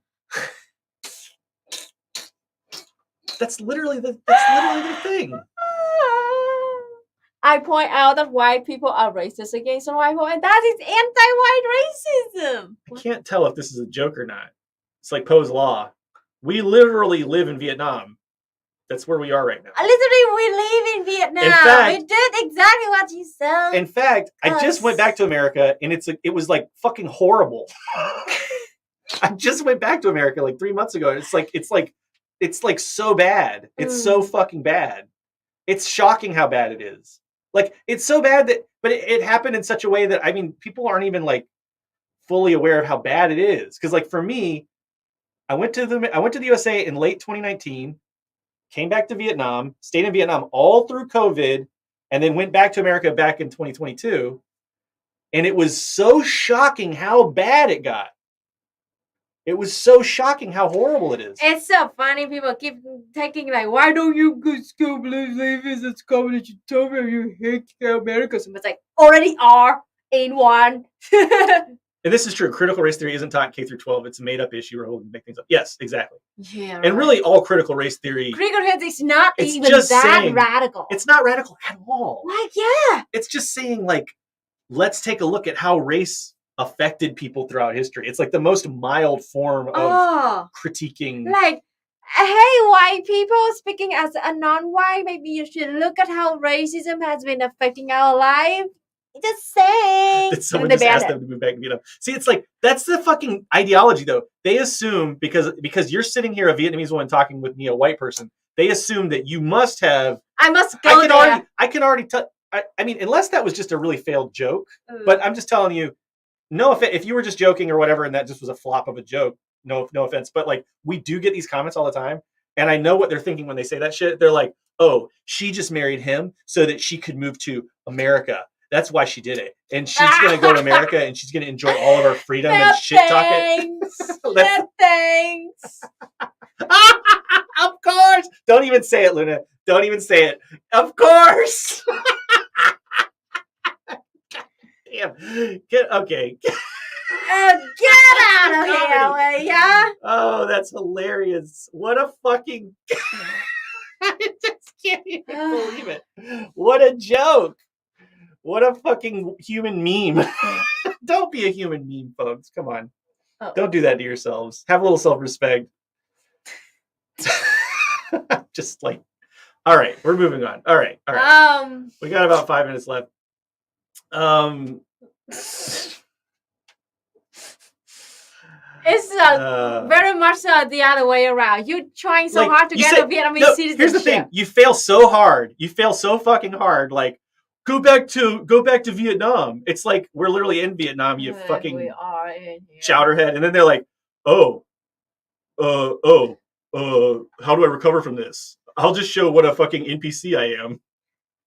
I hope EJ Luna and everyone watching now understand the dangers of ism. So hilarious. And by the way, yes, America fucking sucks. That's like, how could you deny that? You even fantasize political illiteracy, which is a thing that you should be ashamed of. Everybody should have some basic level of political literacy. I hope EJ, Luna, and everyone watching now understands the dangers of ism. Yep. Oh my gosh. Oh, here we go. The Friday that just... Oh God, the porn bots are back. We know that horny. I'm sorry. Speak for yourself. Are you? I'm sorry, but yeah, this is not my kink. These porn bots are not my kink. Okay. So let me read this this actually good comment. The Friday that just passed was the 79-year anniversary of the Sobibor insurrection, a very successful act of concentration camp resistance. I think it is very important to remember. Oh. I did not know about that. Amazing. So yeah, let me add that to my second brain, my obsidian. Sobibor. Actually, you know what? We'll just look at it real quick on stream. Why not? It's the Sobibor resistance, Holocaust Encyclopedia. Okay. Oh, here we go. Okay. I know nothing about this. Let's just let's do a little uprising. Yeah. Under the most adverse conditions, Jewish prisoners initiated resistance and uprisings in some Nazi camps. On October 14th, 1943, prisoners in Sobibor killed 11 members of the camp's SS staff, including the camp's deputy commandant, Johann Niemann. While close to 300 prisoners escaped, breaking through the barbed wire and risking their lives in the minefields surrounding the camp, only 50 would survive the war. That's tragic. I'm just going to read the quick, because we don't have a lot of time. The uprising began. Oh, we have a 1 minute and 30-second clip. Let's watch this video. That's probably a good way to end this up. Stream. We knew there were already Germans killed. We knew already it's going on. So we just hoped that nobody unexpectedly comes to a place where he doesn't supposed to come and finds out what happened. If that is it, then we're all killed and lost. So somehow we're lucky with that. We killed these Germans wherever we were. And everything went accordingly to the plan till we came to the main gate. No, we could. People ran all over. So the whole camp knew already what's going on by then. So some ran on the mines, got killed.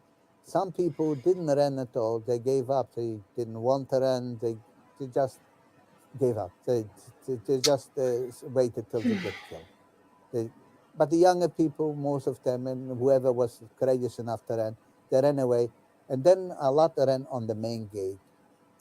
Now we started to run, and we were next to Barak, and then I saw friends with the machine guns, and they started to shoot. My gosh. And more people were running, and everybody hold back because they're afraid for the machine gun. And I figured, here is that. Here is maybe something. So I pulled Selma's hand, and we ran through, and somehow some fell, and we made it through the gate. Wow. One of 50 people to survive. That's just, yeah, that's an amazing story. Thank you for sharing that with us, comrade.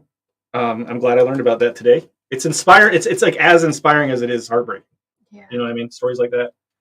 It's amazing that they had the courage to do that. It's just so heartbreaking that so many of them didn't make it and that they had to do it to begin with. Kill the Germans wherever you are is the most meant. I mean, it's like in that context of the Nazis, obviously he's talking about the Nazis just because people will try to clip this and shit. But yes, smash fascism. Absolutely. 100%. What's the Vietnamese song, Luna? Sing a little bit. Sing a few bars. Việt Nam. No, the Fatsi. Yeah, that's it. Oh, I didn't know. Okay. Việt Nam, bao năm dòng tên xiết lầm than, diệt phát xít diệt bầy chó bê đê hèn của chúng tiến lên nền dân chủ cộng hòa. Yeah. That's of course the historic song that we sing for a historic context. Almost became the national anthem in Vietnam. It's called "Death to Fascists." Death to Fascists. And the line I just sang was like, "We have to kill all the fascists and kill all the lapdogs to build a socialism, a democratic socialism." And of course, we sing that for historical context only. The camp killed over 200,000 people. So anyway, and it was context for World War II, yeah, because that song's about Japanese fascists. So anyway, all right. I guess that was kind of a downer in a way. It was kind of uplifting in a way, but you know, it's not a bad way to end the show. I think it's remind people what we're up against. Fascism's on the rise right now. They're threatening the lives of a lot of different groups of people right now. They're killing a lot of people right now. They're putting people in concentration camps. So, I hope you don't feel like this is too much of a downer ending. It's just we're anchoring here. Take it seriously. The struggle is real. Trans power, build trans power, shut down the camps. There's so much work we have to do, but I believe that together we can do it. And solidarity, folks. I guess let's see who's on Twitch so we can raid. And yeah, I hope y'all can take care of each other. And what's next? Mooncast will be the next stream, right? Mooncast will be Tuesday night on Luna Oi. What are you going to talk about this week on Mooncast? Silver Spook. We're going to raid into Silver Spook. Give me a second. Luna's so slow. I don't know what Silver Spook's talking about. It's something to do with Daredevil not getting smashed by Hulk. I don't know. But Silver Spook is an indigenous Hawaiian video game developer, musician, just a hell of an entertainer, and a very, very important political voice right now. Are you ready yet? Horse also. Oh, Famous Horse is also streaming. Should you? I'll stream into Silver Spook. You stream into Famous Horse. All right. Yeah. Okay. All right, folks. So if you're watching on twitch.tv/noncompete, you're about to watch Silver Spook. If you're watching on Luna Oi, you're going to raid into Famous Horse. Both excellent streamers. It's so hard to choose. If you're watching on YouTube, we'll see you next time. Thanks for watching. Sing a few more bars of that Death to Fascist song. Diệt phát xít, diệt bầy chó đê hèn của chúng, tiến lên nền dân chủ cộng hòa. Đồng bào tuốt gươm vùng lên, ta đến ngày trả mối thù chung.